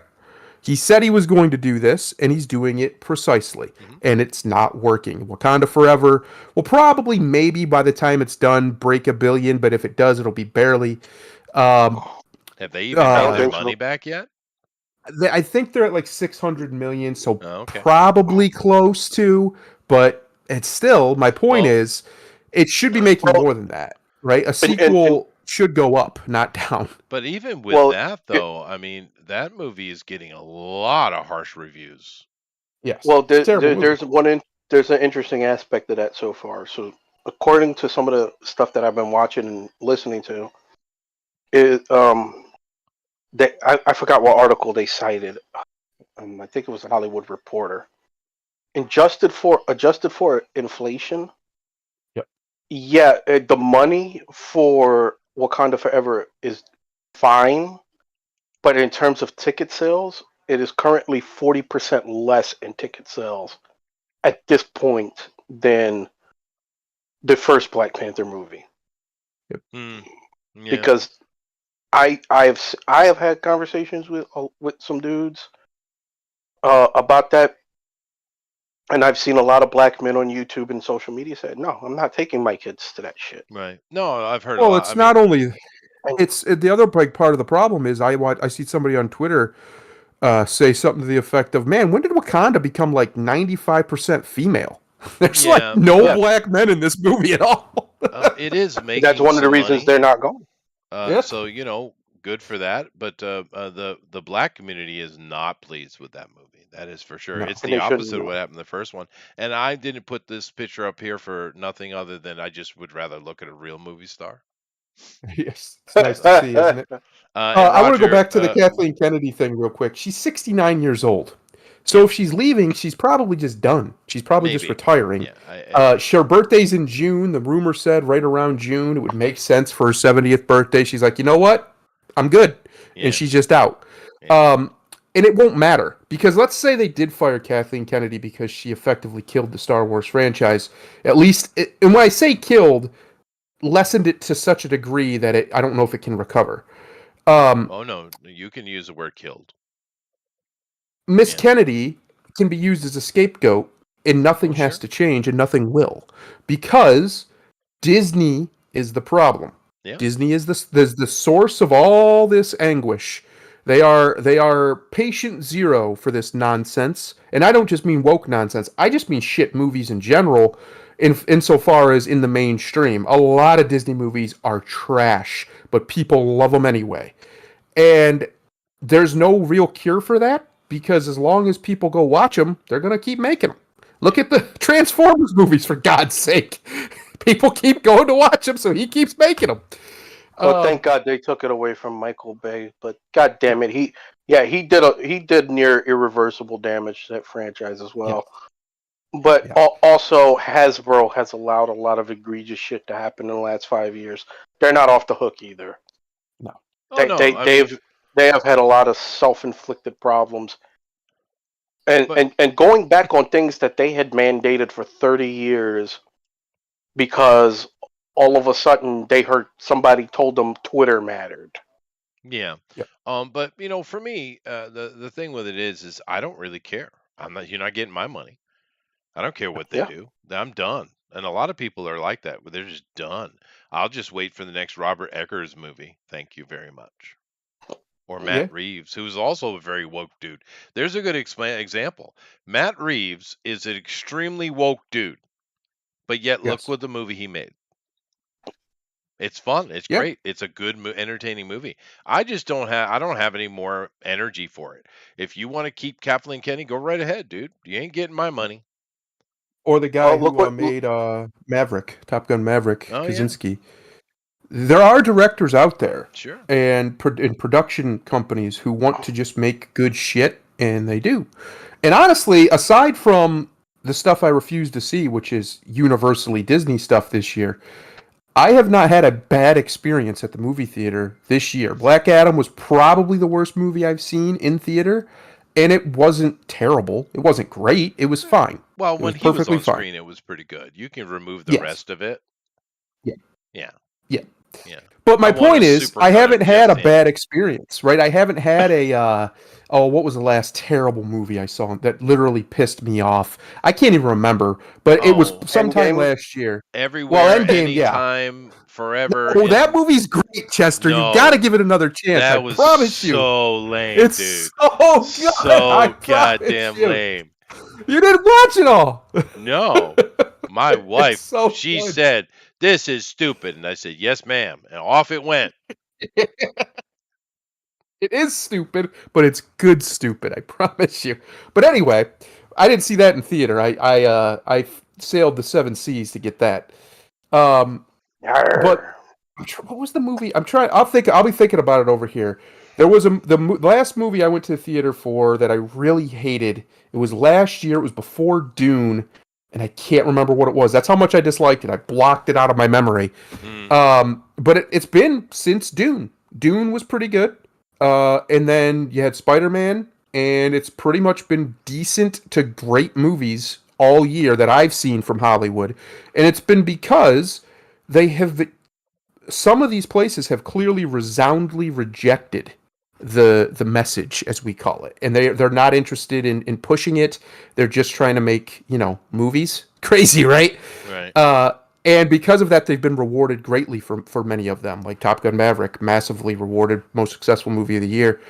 I think you're going to see a lot more of that. I think Maverick was a game changer. I truly do, because that movie did all that without China, right? A lot of these movies, they get these big price tags, but it's because China inflates the number with all their shenanigans. They did their price tag, their big number, without China at all. So that's impressive. I think a lot of that I think that alone is a massive game changer, and I think you're going to start seeing that over the next few years. Just like I said, Disney's still going to Disney. I'm telling you, they're going to ride that rocket straight into the damn ground. They don't care Maybe. because Seems they so. know for a fact that their zealots, their diehards, would literally die for them. Literally, like these people are in a cult, the Disney cult. These are people who spend tens of thousands of dollars, if not more, a year to go to these stupid parks and waste even more money at these parks, and they do it all the time. Like we said, the parks were the only thing really keeping them above Yeah, board for but the last couple years. now the average person can't even afford to go there. They've jacked their prices Yeah. so high. Yeah. It's ridiculous. That's another one. A fucking $1,000 plus for a family of four for one day, and you're gonna spend half the fucking day standing in line. Yeah. No. No, thank you. Hell no. Nope. Call me But when Super Nintendo Land opens up. That's what I want to go to. oh, that would be fun. Yeah, we actually have those over here. But But they're I'll give. supposed to be opening two here. Oh So. well, but I'll give you an example. Just the other day, we were trying to look for something to watch, and there was that 18.99 thing on Netflix. It's some creepy European esque Bermuda Triangle thingy, right? All right, fine. Mm. So we watched the first episode, and we're like, all right, well, in the first 15 minutes, men bad, white men bad, religion bad, women best. 15 minutes. And poor black people. It took them 15 minutes. I was like, all right, we slogged ourselves through it, and it was like, okay, well, after episode one, I was like, so who's the hero? Because everyone's miserable and corrupt and broken or mean and nasty. So who are we supposed to be rooting for here? I don't know. Well, a perfect juxtaposition to that, it going back to Maverick, is Maverick. Within the first 15 minutes of that movie, he does a stupid thing, but he also does something very heroic. And he basically, lays on the sword to help his people out. Uh, Immediately, you know who the hero of that movie is. Now, granted, Tom Cruise helps because he's Tom Cruise, but regardless, even if it wasn't Tom playing that, if it was just some no-name actor, within the first 15 minutes, you understand who you're supposed to root for and why. Yeah. That is good storytelling. That shouldn't be this hard. Why does everything have to be miserable nowadays? Right. And like you said, everybody's miserable. Why? What are we doing? They are miserable, dude. And Tom did a good thing there. He understood in the first movie his character was young, cocky, and arrogant. In this movie, he is not. He's world weary, and he has found humility. Yep. Right? To a point. But he's still Tom Cruise. But you know what I mean. But then we watched the second episode. We're like, fine. Well, you want to continue? We just kind of let it roll on. We got I don't know 10 minutes in it because we already saw that there was a bunch of gay guys in it. We already kind of picked that up. And then they have the gay making out, gonna have sex thing. I don't know if they had sex or not. They probably did. But my wife was like, ew, ew. So I said, yes, ma'am, and I shut it off. But I mean, it's like, who? Now I understand you guys got your agenda and everything, but who do you think wants to watch that? What percentage of Nobody. people? Because men, unless they're gay, certainly don't want to watch that. But they seem to have this idea that women do. Women ain't interested in that shit, dude. No. No. Because that's not how women fantasize. Turns most women off immediately. Yeah, no, women do not like it. They don't want to. They might not have a problem with the gays, in particular. They may or may not, but they don't want to see it. I mean, her reaction was visceral. It was more than mine. I didn't really have a reaction. I was like, oh, here we go. Right? But she was literally turned over and was done. She's done. Right? And that's a female. Right? Yeah. Whatever. Anyway, let's my time is ticking away. Let me go Let's over and move. see if I can find something else to talk about here. The Elon. I don't want to spend Elon. much. I don't want to spend much time on this, but I just had to. I had to. The meme was born. Yeah, he's smoking a blunt. All right, you go, Elon. On with Joe Rogan having some marijuana. But look at that face. I love it. It's so Donald Trump. But here's the thing. Is this guy kind of a con man? Yeah. I think that's the face Chester makes when he gets a good steak. Oh yes, it is. That is the Chester face. That is for sure, sir. But no, sure. Is he a guy that doesn't really make anything himself and simply brings others in to do it? Yeah, that's who he is. Yep. Has he had successes and a lot more failure? Yep, that's him. Yeah.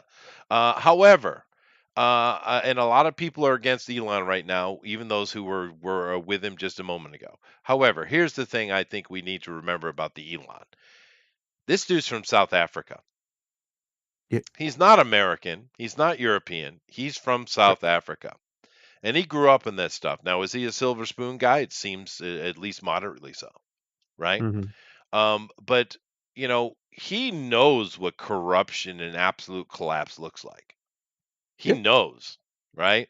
And for him getting up and people saying, he doesn't really believe it. I don't think you're right. I think he understands in America the value of free speech and how important it is because he didn't have that in South Africa. I think what he's doing on Twitter, does he have alternative motives to, in the end, make money? I would hope so. But ultimately, I think he's really, really irritated with the fact that people in America do not respect what they have. I really think that's an important part of Elon that people don't seem to get. Well, that's because well, I won't say your generation as much as I think me and Thundar's generation and going forward, we was taught entitlement from the fucking crib. Entitlement and this attitude that we're somehow always getting shafted. Now, I'm not a uber patriot or anything, but I'm like, America, for all its faults, is still a pretty good thing going. I would rather Oh be hell yeah, poor in America. I'd rather be poor in America than poor in any other country sure, Hmm. sure. because, I mean, Except maybe Luxembourg, but otherwise, yeah. Yeah. but I mean, I know there are people. There's no such place. There's no perfect place. There's no perfect society, and none of that silly bullshit. But you pretty much live in a country where you can openly talk about killing a politician, whether it's tongue in cheek or not. Try that in about 50 other countries and see where that Well, gets you. any other country really, yeah. But no, you're right. Well, I said, think about it. Just put, because a lot of people don't believe that. It's like, you're sitting here, you're all these things that they've told you is important. Oh, abortion rights. Okay, well, go try having an abortion in other parts of the world that's not Sure. America. Well, EU is so Try. everyone says is so woke, which it is in many ways, but their laws are much more restrictive than most states in It America. Yep. Yeah, and it's written in stone over there. 13 weeks. That's all you get. Yeah, Yeah. which is a bit Well, long, really. Sweden, Here you can for go. instance, Here you can go state to state, and that Hmm. changes you significantly. know how Sweden didn't lock down during COVID, right? No, Didn't do all the nonsense. Well, it's because they can't. It's in their well, they could have. I guess they could have just ignored the law, but in their well, constitution, Biden does. they're not allowed to quarantine like that. It's not permitted. Hmm. Because Sweden's a very, very old country. They've been around a very, very long time. So they've seen these sorts of things before. And at some point, I don't know when, someone over there was smart enough to make it a law that the government can't do that to you. Uh, that's good. That's a good thing. Yeah, and There they are came out different. pretty well on the other side of it too. Yeah, they did fine because I said it during COVID. The most powerful force in the world that we've ever met is the human collective immune system. It is unbeaten as of yet. We have Hmm. not found anything that could totally destroy us Well, yeah, yet. we're still Maybe here. one day. We're still here. Maybe one day. Well, if those But so scientists far. keep working on it, I'm sure they'll get there. But back to my boy Elon here. Here's what I think Elon is. I think Elon is a man who obviously likes to create things. Hmm. Now, he doesn't necessarily have the means to create them himself, but he does have the means to acquire capital to create them. Oh yeah, He's very, very good at he's that. very good at that. And that's what you need. That was what it's kind of funny. I'm sure it's intentional. I know it is that he named his company Tesla because that's what Tesla didn't have. He was terrible at getting funding, but he was brilliant at creation, whereas Elon's kind of the inverse. He's Yeah, fantastic at yeah. finding money, but he's not necessarily the inventor himself. No, no. And that's fine. There's nothing wrong with that. I don't think that's even necessarily a mark against him. If anything, it's a mark for him because that's what you need for innovation in the modern age. It's just so expensive to innovate.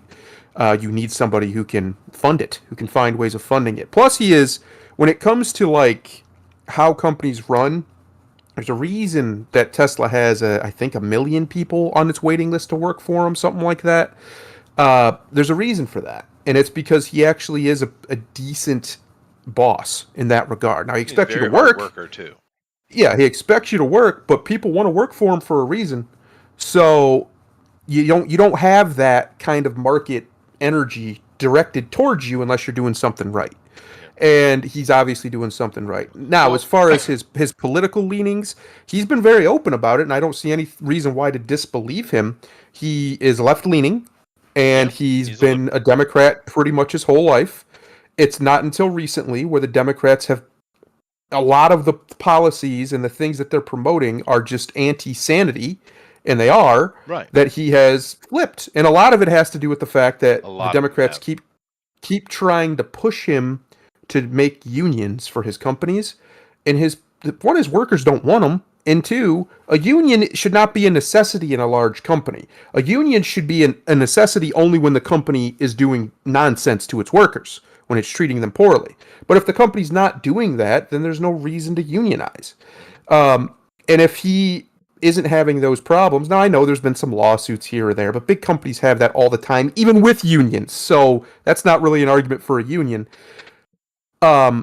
But if he has not having those problems on a grand scale enough to where his employees want to unionize in a large enough number to get it done, then I don't really see any reason why anybody should be pressuring him to do so, unless, like he's correctly said, they want to use it as a political weapon, a political tool. Mm.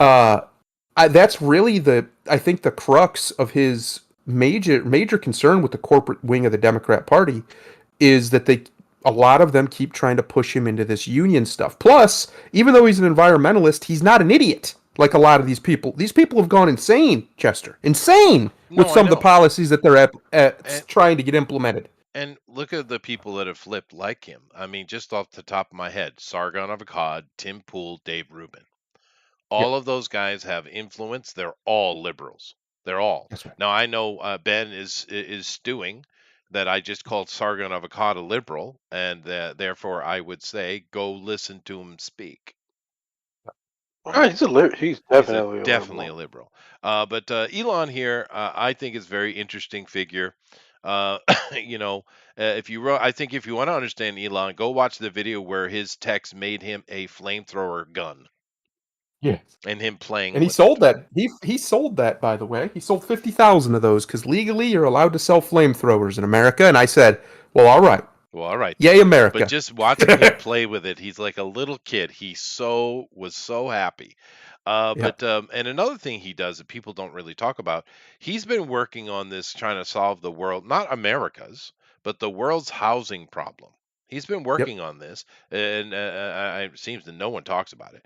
But he's basically created a house that you can put on the back of a flatbed of on a tractor trailer, right? They can drop it, have it up in a few hours, and you're living in it for what was Yep. that? What was like 50, 60 grand or something like that. It was under 100 Awesome. grand. Yeah, yeah, it's a solution. Yeah, Jimmy Dore, Russell Brand, another good examples. Yeah. As far as people who have Roseanne. Roseanne, yeah, but Yeah. there's so many of them that these kind of classical liberals are they haven't flipped at all. It's the progressives that have gotten power, and that they're the problem. Yep. But anyway, I just want to kind of the Elon. One thing he is also. Last thing I'll say before we move on: this guy loves being an edgelord troll. He loves it. He Yes, he loves is. it. He's having so much fun seeing these people get pissed off. It's like people forget who he is, though. Think They about do. this for a second. They do. Elon Musk made his money, or not all of his money, not even most of it, but made himself into Elon Musk with PayPal, the internet. Yeah. He's lived on the internet since there was internet, pretty much. This guy's been around all the way back in the dark days of the internet. He was there. I promise you, he's seen every form of trolling and thing known to man. Oh, yeah. Because I've seen it, and I'm not him. And he's got far more influence and gravitas than I ever will. So this guy, he's not like your Jeff Bezos. Whereas Jeff Bezos uses the internet for money. Elon, his life is the internet. The way he lived his life for many, many years, he was an internet guy. He was. Dude, he slept in the office. The amount of crunch this guy put in to make PayPal a thing. Exactly. It's insane. That's what I'm saying. He's that kind of guy. Whereas that's what comes through on Twitter, right? The reason why you see a lot of the people similar to him, not all of them, but a lot of them, are like that, have that same ridiculous sense of humor. Or you go play games from like the early 2000s, right? And they have these edgelordy senses of humor all throughout them. WoW used to have it all over, but they've erased most of it. For instance, this sort of stuff is because that was the culture in the tech areas, in the internet and things at the time, and that's when Elon came up. So don't tell me no one will ever convince me that that's an act, that he's just doing it for publicity. No, I think that's just who he is. I think he's a shitlord. That's what I think he is. No, He just happens to be the richest man in the world. Yeah, no, he definitely is. But I, because he's kind of hot in the media right now, and all his friends are now not his friends for some reason. Oh, no. I still don't understand why, Grimlock. Oh no. I mean, they all love him. They love him, and now all of a sudden they don't like. What did he do? He bought the Twitter. cult I don't behavior. understand. It's the cult behavior. It's the same thing they did with Donald Trump that everybody wants to pretend never happened. Like, people didn't know Donnie was an asshole for 35 years. And then all of a sudden he decided he wanted to become president asshole. And then all of a sudden you want to convince me that this guy that you used to talk you used to talk up all the time now is the second coming of Hitler, and it's the same thing with It's ridiculous. Elon. I do. It's funny for years watching these, especially these left leaning celebrities who spend half their fucking day virtue signaling because they're not as important as they think they are, and they would spend their fucking days virtue signaling all the while freaking gargling on Elon's nuts like if it was fucking mouthwash. Right. No, it's over every such a quick reversal. I don't know why. over everything that he did, and now they act like this dude bit the head off of a fucking but newborn what did puppy. he do though? I don't get He it. bought Twitter. Well, we need a cult member to tell us. Ben? No, it's really simple. It's really simple. He bought Twitter, and because they saw that he was not in favor of the status quo, that they had all their little activist buddies and all their little influencer friends cultivate in Twitter over the last 5 years. When he came in and said that he was not in support of that, all of a sudden, now he's the bad guy. But that's all that is. All he did was pull a Mr. Terrific and say fair play. That's all he's done. You like that? It doesn't matter. Reference. You like that? I know. It's a good one. But because he's awesome. Because I did see an interesting post from James Gunn teasing like he's interested in doing a Mr. Terrific movie, and it's like, yes, awesome. sir. Please. Yeah. There's another example. You don't have to race swap anything. He's black already. And Chester, he's awesome. You know what? He's terrific. No. You son of a bitch. You stole my line. Shit. But I mean, that's all he did was say, hey, you know what? Fair play. Well, and it just ruined their day. Like, what? It's really simple with this cult shit. I forgot who said it. It's you can agree with the cult 99 times out of 100. But it's the one time you disagree that they want your head on a platter, and that's really what this came down to. Because Elon is left leaning like hell. I thought people understood this, but because he did not come out and say, well, Twitter, because he said Twitter was a problem, and that problem worked in their favor for the last 5 years, where a lot of these white liberals could talk as recklessly as they wanted, and they did. And now it's like, oh, well, you're going to be held to the same standard. And you can't, and all the stuff that you used to tell people before, it's a private company. He can do it. They can do what they want. It's a private company. Hey, bitches, guess what? Yeah. Now it's really a private company because there ain't no shareholders. It's just Elon. Yeah, it's just Elon. I have a question. Does anyone know if he's got kids? Oh, Elon? He's got a ton of kids. Yeah, he fucks like a rabbit. Oh, cool. Yeah, he's a big on. In fact, it's one of the reasons why I even started paying attention to him. Besides just as a business guy, there's videos out there of him from years ago talking about what I call the White Death that's coming, which is the demographic collapse because there's just not enough people to replace the baby boom, and it's happening all over the world. Though. Keep that in mind. It's happening all over the world.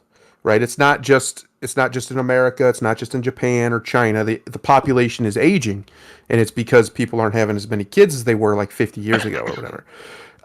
And that's a serious problem. And he is very much pro people. He's pro human. It's why one of the reasons he wants to go to Mars and do all these things is because he's a humanist. And that's one of the reasons why. So, recently, he said the reason why he didn't want to let Alex Jones back onto Twitter specifically is because he doesn't like or something. He can't stand people profiting off of making any kind of profit, whether it's personal, financial, whatever, off of the deaths of children. And he apparently views Alex Jones as that because of the Sandy Hook thing. I think that's a little. But regardless. I do too, but regardless, that isn't misguided from his principles necessarily. And so far, he seems to be very pro children. He actually put out a poll on Twitter a few months ago. It might have even been a year ago now, or he just asked a question of, what's going on with people? Why aren't they having kids? Like he wants to understand it. Why aren't people having kids like they used to? And people are saying they just can't afford them. And then he thought that if you look at he didn't look at the data yet, but he assumed that rich people have more kids because he has a bunch of kids. That's not true, actually. It's actually not a financial problem. It's a cultural problem, but that's another topic. Yeah. But this guy is very into that. So, in fact, Ben and I just had a little debate on it recently because there's been one of the things he's been focusing on quietly without really making a big public stink about it is ending all the child sex stuff that's been going Well, on that's Twitter why I brought for it up. years. He's really going after the pedos. Yeah, he's going after him hard. Which And I think that might good. be one of the main reasons he bought Twitter because he knew about it and he had mentioned that he had made references to it here or there about it. And I think, for whatever reason, you can pick your reason, Twitter refused to shut it down. And ever since he's gotten control of it, they have been on it and really good. trying to shut it down. Which is good. Because, Yeah. The other side of the aisle, I can put like my pinky toe on the halfway over the fence. And the people who just simply are, what do they call them? Maps? Yeah. That's their new term. Okay, fine. What I care about is the people who act on it. Action. Well, the problem is, right? here's the analogy I heard for that one. So. Here's the analogy I heard for that one. If you knew that your neighbor was a cannibal and he just couldn't get it out of he was just all the time, he wanted to eat people, would you really want to live next to that person? Would you want to take the chance of him grabbing up your kid or your wife and killing them and eating them?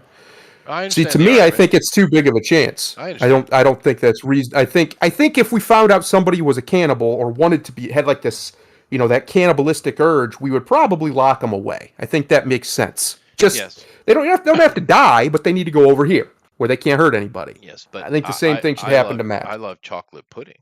Would you trust me near your chocolate pudding? No, stay the hell away from my chocolate pudding, Chester. I understand, but you know what I mean. I mean, there is a distinction. I understand that, and he seems to get that too because he's going after the people who produce. Yes, and that's as you should. Yeah. Yes. But anyway, I think it's a grave mistake for society to not only shame but to completely ostracize anybody who's willing to openly say they are or support pedophiles, even if they're not active, right? Like you said. Well, no. I'm not saying that's what you're saying. I'm not. But I think people who are openly encouraging of it or of those particular people, either you're stupid or you are just evil because all you're doing is making it easier for these people. There is no cure for it. None. Once your mind is so far gone that you become sexually attracted to a child, you're done as a human. You're not a human anymore. Period. It's not a question of, but we should forgive. Okay, you can forgive them, but they still got to go. Simple as that. No, you're right. Because I'm not talking about forgiveness. That's not what I mean. They're rabid animals. It's just like a rabid animal, right? You don't play around with a rabid animal. You kill it because it's too dangerous. It's the same thing. And I'm not saying necessarily they all need to die, but they need to go. They shouldn't be allowed in polite society in any facet. And I hear the people make the argument, yeah, but if you do that, then they'll just go underground. They're already underground. What are you talking about? Already deep underground, dude. Yeah. No, my point was to attack the source, right? Yes, I agree. And that's what Elon seems to be doing. So but anyway, I don't have time, so I'm just going to kind of rip through these and do a final thing. But just to let you guys know, Chris has reiterated, and he doesn't like YTT. It's quite clear he does not like him. So good. Should have spoke up sooner. Yeah, you should have. Vox Day is working with Chuck Dixon and putting out the Vampire Story Midnight's War, where the world kind of screws up and the vampires take an opportunity to get power, and there's a group trying to fight back against them. Good old Chuck Dixon stuff. It should be great. I know I'm not supposed to talk about Vox Day for some reason. No one's really explained that to me clearly. But anyway, cool. More Chuck Dixon shit, man. Go support it, maybe.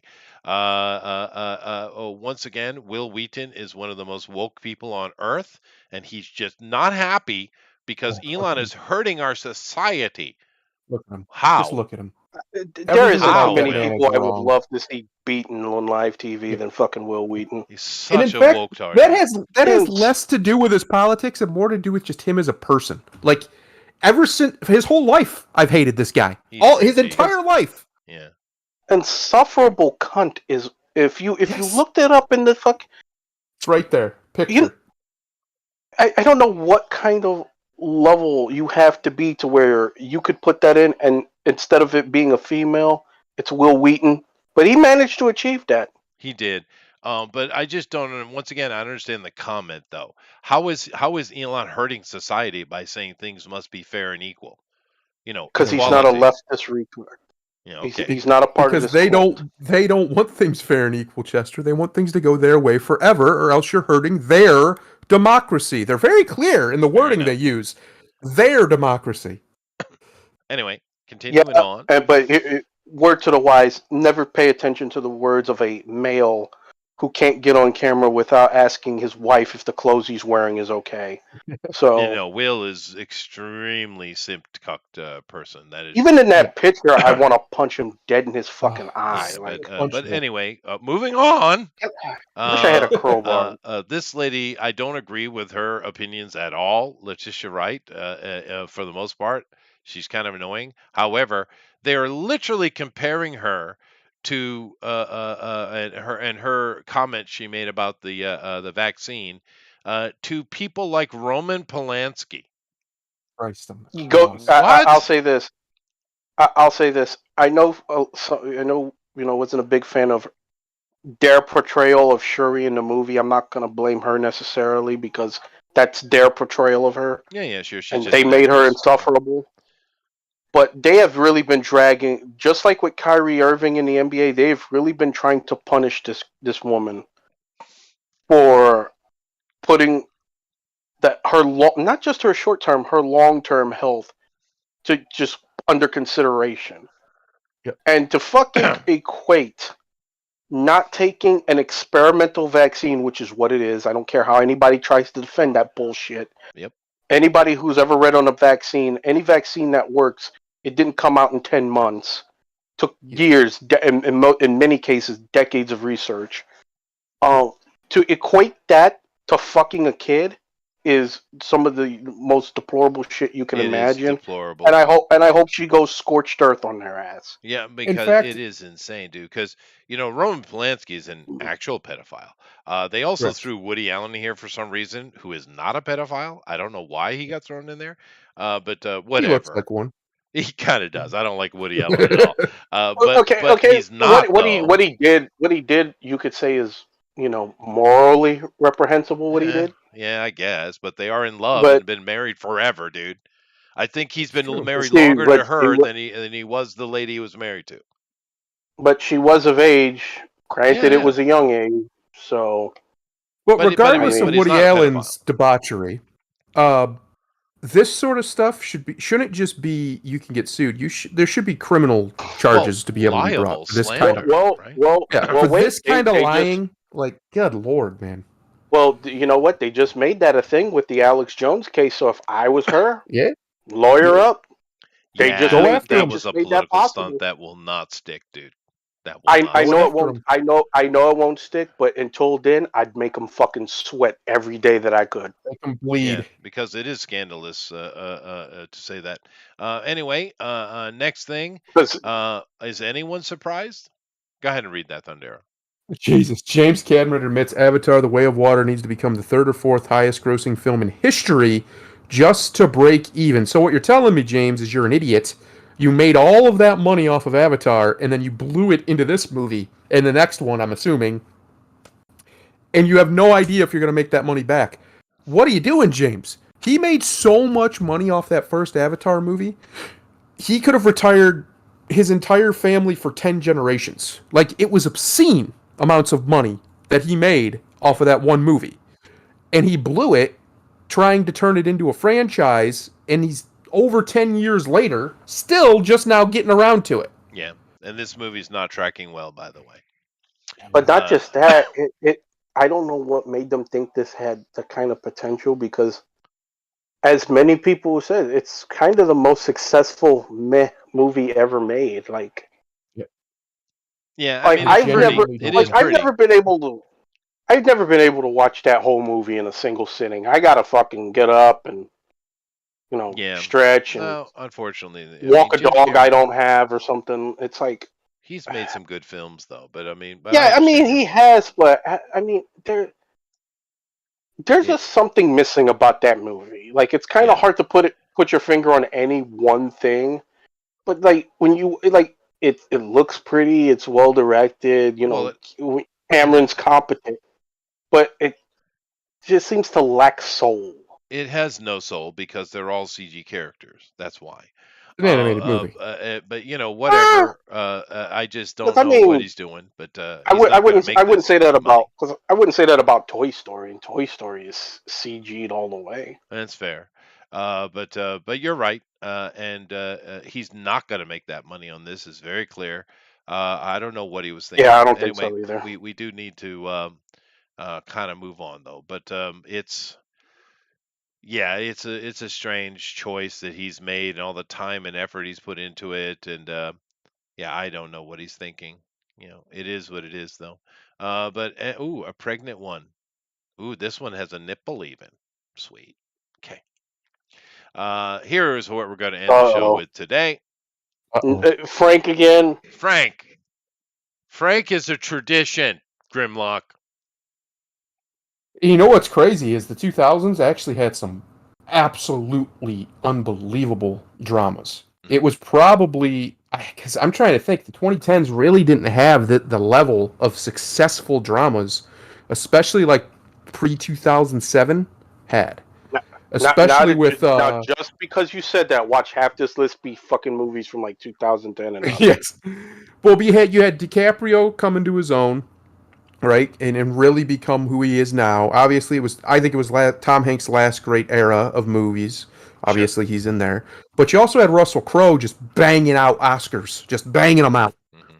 like 3 movies in a row or something like that. There's Uh, only one person who matters, and his name is oh. Nick Cage.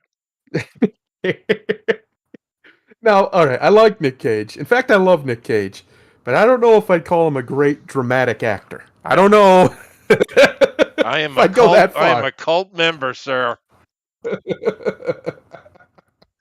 Anyway, let's see what we got here. Top 10 Frank, dramas of the 2000s. All right, Frank. all right, Pursuit I'll of give him that. That's a Happiness. It good was movie. all right. Good movie. One of Will Smith's best performances, definitely. It's not a bad Yep, movie at good. all. I don't know if I'd put it in my top 10 dramas of the 21st century, but okay. It's one of the last movies to have a strong father theme, like genuine, like from beginning to end. Him being a dad is his whole character effectively. So that's nice. That's pleasant because you don't get a lot of that in Hollywood. That's for sure. Yeah, it's not a bad movie. It's interesting. I just don't know that it would have categorized for me in that way. But I don't know if it's in top 10, but let's see yeah, where else we got. It's that's good. fine. It's Did you definitely like good. this one, Grimlock? Oh, he's Guess muted. not. There he goes. No, I don't watch Will Smith movies because he bores me. Well, this is Well, there not you a go. Will Smith movie, though. This, He's in it. That's yeah, enough. but it's not a Will Smith movie, though. It's really, really not. But he's in it. Yeah, He's got a couple actors that he just doesn't touch. Tom Cruise, Will Smith. He's got no time. Got yeah, no time for him. I get it. Yeah, but Kevin I don't. Hart. I wouldn't put this in the top 10, but it's a fine movie though. Let's Movie. see. Now, I didn't watch this one. Now, What? You never watched no, Castaway? because I've seen these, this story, Robinson Crusoe. I've seen it many, many times. One, two, and I don't like movies that have female betrayal in it. I don't like it. So, Female betrayal. What do you mean by female betrayal? his woman moved on. Oh well, yeah. Well, she thought he was dead, Chester. It's not really a betrayal. He didn't know. She No, didn't know. no, no, He's not allowed to be in love ever again. no. Oh no. No, I would highly recommend Castaway. It's one of his last great performances, I would say. Because Tom, I don't know. He just hasn't been doing it for me in the last 15 or so years. I get he did the Mr. Rogers movie, That which I was have not seen. great. I'm That sure was it is. spectacular, dude. Yeah. But the other stuff of his that I have seen pretty much since this, eh,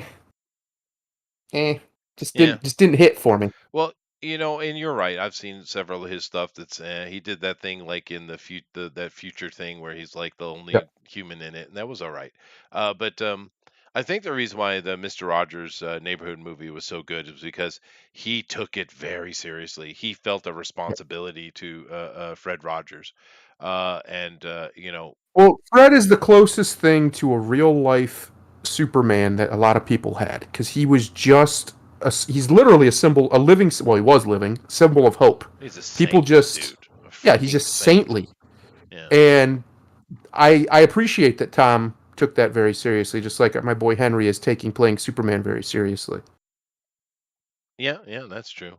And see that Alan gives me another reason not to watch with goddamn coconuts and Wilson soccer balls. God damn it. But no, I haven't watched this movie. Anyway, I heard it was great though, but I just haven't It never is saw good. it. So Eh. overrated. So overrated this movie. Grimlock. No Will Smith to be seen. Yes, but Michael Orr hated that movie himself. Said Yeah. it was an exaggeration. Yeah. So no, it doesn't belong up here. I don't understand. I've seen this movie a couple times. I definitely wouldn't put it on a top 10 list. I actually thought it was more like a B movie, to be completely honest with you. Yeah. There's nothing about it that's spectacular in any way. I Kinda genuinely boring. don't understand why it's loved. White savior shit. Yeah. Is that what That's it is? what It it just is. simply the white savior thing? Because I thought it was pretty Yep. mediocre movie, to be honest with Yeah, I agree. Yeah. And I don't That's mind what it Sandra is. Bullock, but you. No. nah. Nah. Although her what was that movie she did where she's in space?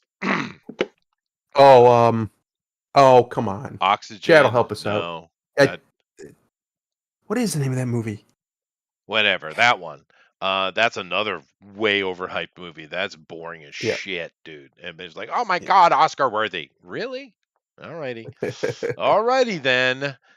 Moving on here. Let's see, we got number 7 here with it. Okay. Yeah. This is probably, I mean, I film. love Last of the Mohicans, but this was a solid performance, dude. Yeah, it's good.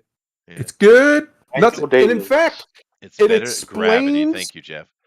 it explains fracking long before people knew what fracking was. Because he's Yes. basically fracking. He's just in stealing other people's oil. in milkshake form, indeed. Yes. This was way better than Lincoln, for instance. Oh yeah, Lincoln's a travesty. It's a Yeah. joke. But this is mwah, chef's kiss of a movie. Just Yeah, good, it's good. good shit. Did you watch this one, Grimlock? I don't remember if I did. That man, 15 years ago. Holy shit. Right? God. Yeah. Ooh. Alan says Seems like Bimbos from yesterday. Mars. Great movie. Glad to see you're a fan of it. Gravity. Yeah, gravity. Two- Gravity. You know how far back this was? This was when Thundaro was just beginning to hate John Cena. That's true. Just That's beginning. actually true. Yes. Yeah. Fair enough. It's right around this time. The hatred was beginning. It was real. festering. It was palpable. I was 2007. Now, I love Daniel I was building Day-Lewis. my production company. I think Daniel Day-Lewis is a pretentious jerk, He but is. he's a spectacular actor when he brings his A game. He When he just does, he yeah. just is. Is it me or does he look a little bit like Robin Williams in this picture? Yeah, I I mean, can a see much more handsome, serious Robin Williams, maybe. it. Like if Robin Williams was like in an old Western movie. Oh my God! I know neither one of you will know this, but this age of Daniel Day-Lewis playing Dutch from Red Dead Redemption 2 in a live-action adaptation, please.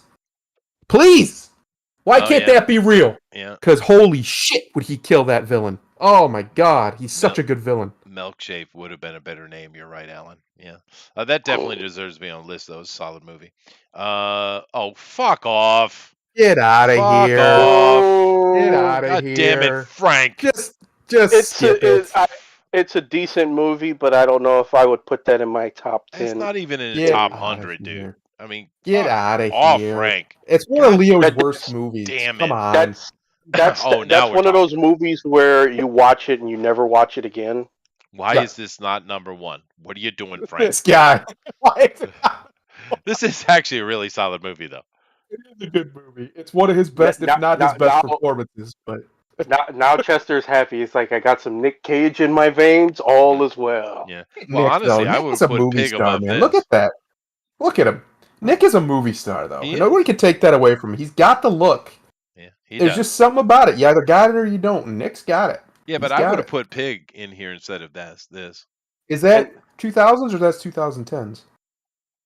Why? What? 2000s means 21st century, sir. No, he means the early he means before 2010. I God promise damn it, you, that's Frank. what he means. All right, fine. But this is a fun movie. If you haven't seen Lord of War, go watch it. It's good fun. Good thing. name for a movie too. Yeah, I Lord know, of and War. he's a arms dealer in this movie. Yeah. It's pretty good. Let's see, we got number 4. Catch Me If You Can. That's better. It's That's a at better least a choice. better That was a one. good movie. But Yeah. is that a drama? I'm Oh gonna no, be honest. okay, I like I'm sorry. a lot of This that is not movie. the Magician's one. This is oh Yeah, yeah, yeah. okay. No, Okay, that's okay, it. yeah. Yeah. I haven't seen this I one would then. I would say this belongs on the list. I don't know if I'd put it at 4, but it definitely belongs on the list. It's I haven't seen it. people love this movie. It's one of his better performances. I would say this is the one, besides Titanic, obviously, but this was the one that really kind of made Leo into Leo, as we became to know him afterwards, right? With all the way he acted.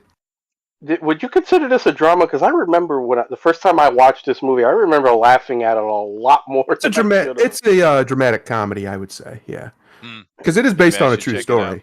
I haven't Yeah. Oh, seen you it. should. You should. I think you'd like it. Tom Hanks is in that one too, actually. Well, there Yeah, you he go. is. Cool. It's from Amblin too. Spielberg. Let's Mm-hmm. get in here. Requiem for a Dream. Once again, fuck off. No love for your cousin in the top 10. I don't That care. hates My you. cousin's in it. The It does other- not matter. This movie, it's not top 10 material, dude. Fuck off. Frank, was it the titillation? Is that what it was, Frank? I love that this movie, of all movies, is in this Well, list. I'm gonna- Anybody I'm who's gonna- seen it knows why. It's I'm gonna just say, from the sex scene. Dude. you're looking at that picture, and you can tell Jennifer just did something that would get you in trouble in every state. Oh yeah. No, screw you, Frank. Who told him? Someone told him. Frank's been. No, these guys are talking about my stuff. I'm going to show them. I This think movie I'll is- let him I know. actually like this movie, but no. Sorry, no. It doesn't belong in a list of early 2000s top 10 dramas. No. It's just no. No, bad Frank. City of God. It's a solid movie. It is a good movie. It's definitely not number 2, but it's good. I'm shocked we haven't seen more Russell Crowe in this list. That's I don't know mind-boggling to me. but I don't know. Top 10. It's a solid movie, though. It is a solid movie. So I'm not going to get too upset with it. Unlike this one. God damn it, Frank. Well, anyway, let's see what Frank I knew it was going to be Training Day. Listen, Training Day is great. It's probably good. top 3. It is not better than A Beautiful Mind. It is not better than Cinderella Man, both of which are Russell Crowe movies, and in literally the golden age of Russell Crowe, dramatic movies, and not a single one of his movies were on this list. Frank, what are you doing? He won multiple Oscars. What this about time. Master and Commander? When did that come out? Master and Commander, I think that came out like 2008 or something. Where are they at? Where are they at? Frank? I'm kind of surprised that there was no Russell Crowe up here. Training Day. I don't know. I know for black people, if a black person was making this list, it would definitely be on. It would definitely be on the top because there are just so many quotable lines from that movie. No, this is a solid movie, dude. I would put it in the top 3 for sure. Denzel finally got an Oscar for this, and it was well deserved. I think he did. It's a solid movie, dude. It is, and everybody's like, "Well, why did he have to play a villain to get an Oscar?" Because it's easy to be the fucking good guy in a movie. Yeah, villains usually do win the Oscars, guys. What are you talking about? No, that's true. But honestly, you're right about Russell Crowe, particularly Master and Commander. That is his, bar none, best performance. Beautiful Mind not being on this list. Yeah, yeah, That was That's shocking. it is. Truly that kind shocking. But even if you want to make sure that you only have one from each actor, there should have been at least one Russell Crowe on the list, and it's nowhere to be seen. I just don't Yep. understand, Frank. Good movie. Here is fine. And Frank, No, listen, when I no, told you to no. include Jennifer Connelly, you could have picked A Beautiful Mind. You You didn't could have to go have. with Yeah. God damn one it, of her best Frank. of. performances too, actually. In fact, she did fantastic in that movie. Yeah, no, it is a solid. That's a solid movie too. I am a bit surprised it's not in here, but I mean, if I can only choose one Russell Crowe, I'm going to put Master and Commander without question. Well, That's luckily it's for just me, I amazing. can choose multiple Russell Crowe because again, it was my formative years in the early 2000s. I was graduating high school, early 20s, and this guy was just banger after banger after banger. He was just killing it with his performances. He's why I wanted to be an actor. He was just unbelievable for like 6 years there. He just didn't miss. And then that Robin Hood movie happened. Oof, Yeah, but that see, Robin I Hood don't movie mind happened. that movie either. Eh, It's not as it's bad as not his people fault that say. it sucks, but it does It's suck. nowhere near as bad as people say. It's really not. Is it his best thing? No, but it's fine, dude. There's nothing wrong with you could sit down and watch that movie and be entertained quite easily. And that was a reference to Gladiator. Are you not Listen to this entertained? guy. Listen to this guy. Come on, that was If clever. Now, that had came out a year later, that would be number one on that list. But it came out in '99. Uh, Gladiator was for a very long time my favorite movie until it's a Dark Knight came solid out. flick, yeah. It's just so good. Until what It's came out? even if it's the Dark Knight, even if it's not historically accurate or whatever. Who cares? It never Yeah, who claimed to be. cares? It's not supposed. It never said it was. It's just a really good movie about revenge. Just a really good Well, revenge movie. they slapped a little bit of historical wash on Yeah, at least Marcus it. Aurelius was cool. Hey, they gave my boy Marcus some love. He was good. He was the wisest character in the whole movie, and he was only in it for like 10 minutes. Yeah. So Well, that actor's awesome though. yes, But anyway, oh, I need to run. I got bless to you. go to work. But interesting. I have to either truncate our earlier conversations or truncate the amount of stuff I put up for the watch because there was a bunch of stories we couldn't cover. The world is hot and there's things to talk about, so it is what it is. But nevertheless, thank you all very much for coming in. We will be. I am doing Bugbear's Basement again, so come back and check that out if that interests you. Other than that, of course, we have Drone Car Ultimate Edition. I think we have the Sporkman this week. I'm pretty sure. But Oh, we'll be back next week to talk about you know things. And because of the daylight savings, I've lost an hour.